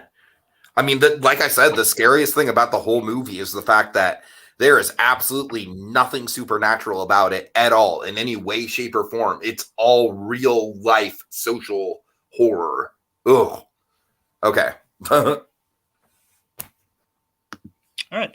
So let me tell you about Confess, Fletch. Please do. Yeah, so this adapts the so again, the I don't know if you recall, Chevy Chase, he had the because obviously, from the Superman Lives documentary, there was Fletch Lives. So the point being, Chevy Chase did the series of movies that were based off the Fletch novels, and this is basically kind of a wisecracking kind of investigative reporter who ended up kind of in crime situations. And apparently Chevy Chase, he basically was the idea of the celebrity draw kind of overshadowed that movie. So he himself was not like one for one like Fletch from the book. It was just kind of Chevy Chase doing his thing. So I guess I think it was Paramount, because I think technically it's a Paramount Plus movie. It was on Showtime and Paramount Plus, but now since they've had their deal, they've kind of been anyway. This basically adapts the original Fletch book, I guess, and from the sounds of things, it either just adapts the character or adapts one of the original stories, like more verbatim than the Chevy Chase movies have done. I've not seen the Chevy Chase movies, so I can't really speak authoritatively about that. So this is directed by Greg Matola. This guy did the movie Paul, which is really good. He did Paul, and he did. I still have to see that. I never got around to that one. I tell you, man, I want you to watch Paul, because I think the ending of Paul is so uplifting. Mm-hmm. Regardless, you got Paul, and he did Clear History, which had that's Larry David's movie. It was on HBO. Cool. Which also featured John Hamm. So John Hamm plays Fletch, and that's one of the reasons they got John Hamm, because they have the same director. So yeah, so John Hamm apparently he looks a lot more. The idea, I guess, the idea with Fletch is that he's a tall, dark, and handsome type, and the idea he's kind of an eccentric who wisecracks and kind of drives the authorities nuts because he's kind of smarter than them in the movie. Mm-hmm. And it's just John Hamm being darn charming and making me wish, like, why can't we get that? See, that's Pattinson. That's a Bruce Wayne for you, right there, right there. If he were fighting crime when the sun went down, he'd be Batman. But yeah, so this it's just kind of like Fletch caught up in kind of this criminal web, and a little small role. John Slattery plays like his ex-boss for a brief role. It's a little Mad Men reunion, which is cute. You got Kyle MacLachlan as one of the suspects, and it's just kind of Fletch doing his investigative reporter thing, being really clever. It's well written. I've enjoyed it. It sounds like they want to do more. It's just I just love seeing Fletch mess with the detectives on the case and just kind of give them the run around and like slipping tails left and right, because the idea he's like the lead. The movie starts essentially with him calling in he calls in the murder when he's going to stay at a townhouse, and he calls him in. He's being really cocksure about himself. And he's still waiting at the crime scene, basically saying, well, obviously I called you guys, so why am I a suspect? Mm-hmm. So he's making fun of him basically for that for the whole movie. So it's rather entertaining. It's good. I'd recommend. It's done, but I think it's certainly I call this a comfort watch. I think you get a kick out of it. Mm-hmm. Cool. It's nice. All right, and finally, First Reform. This is not a comfort watch, Dragon. It is not a comfort watch. Okay. But it is an incredible Ethan Hawke performance, which is why I saw it and seeked it out. Dragon, this is essentially Ethan Hawke as Taxi Driver, except he's a priest. It's even written by the same guy who wrote Taxi Driver, and that guy has very much said that it is a spiritual successor to Taxi Driver. So it's very much a priest who gets into a certain situation that's so sticky and morally ambiguous and icky that I don't even really want to repeat it. It involves the debate of abortion. I will say that much, and I don't really want to get into it any more than that. But that's basically like the first act of the movie is him kind of having a crisis of faith over something that happens in regards to that subject. And then from that moment on, there's like a big turn at the end of Act 1 that's like a big twist that kind of like really shakes up the status quo.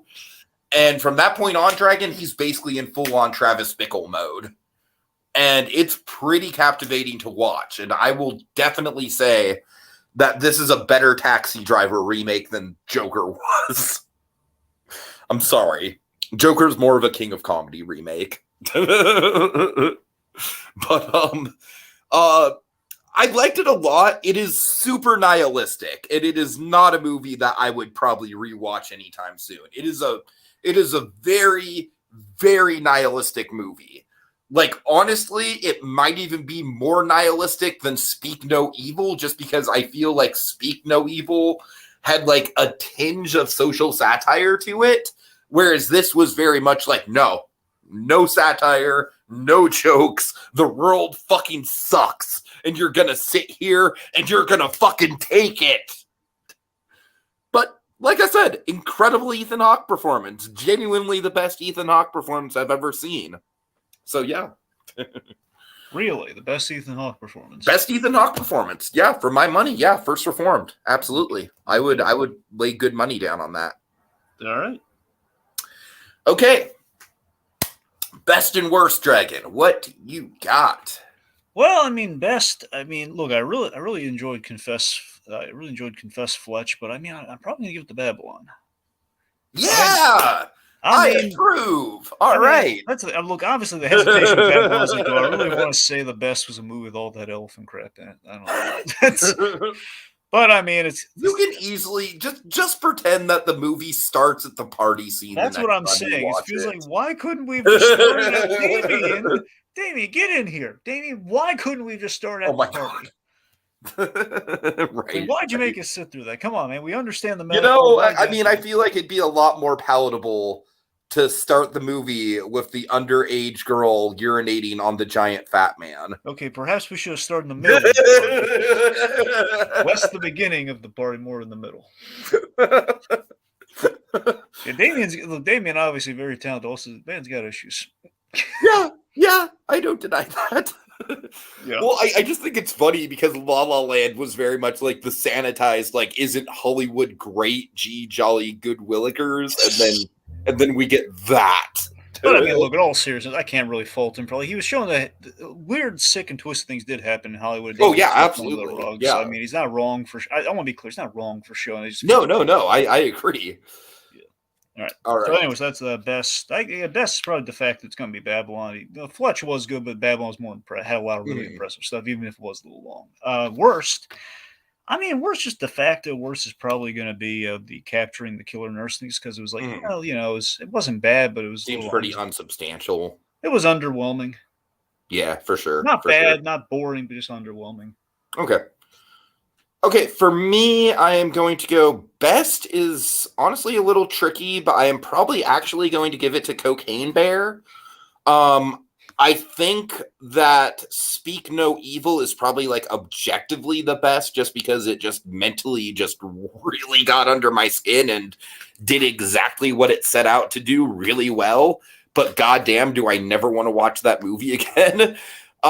Cocaine Bear, I will gladly watch again. Cocaine Bear is going to be like an annual watch for me.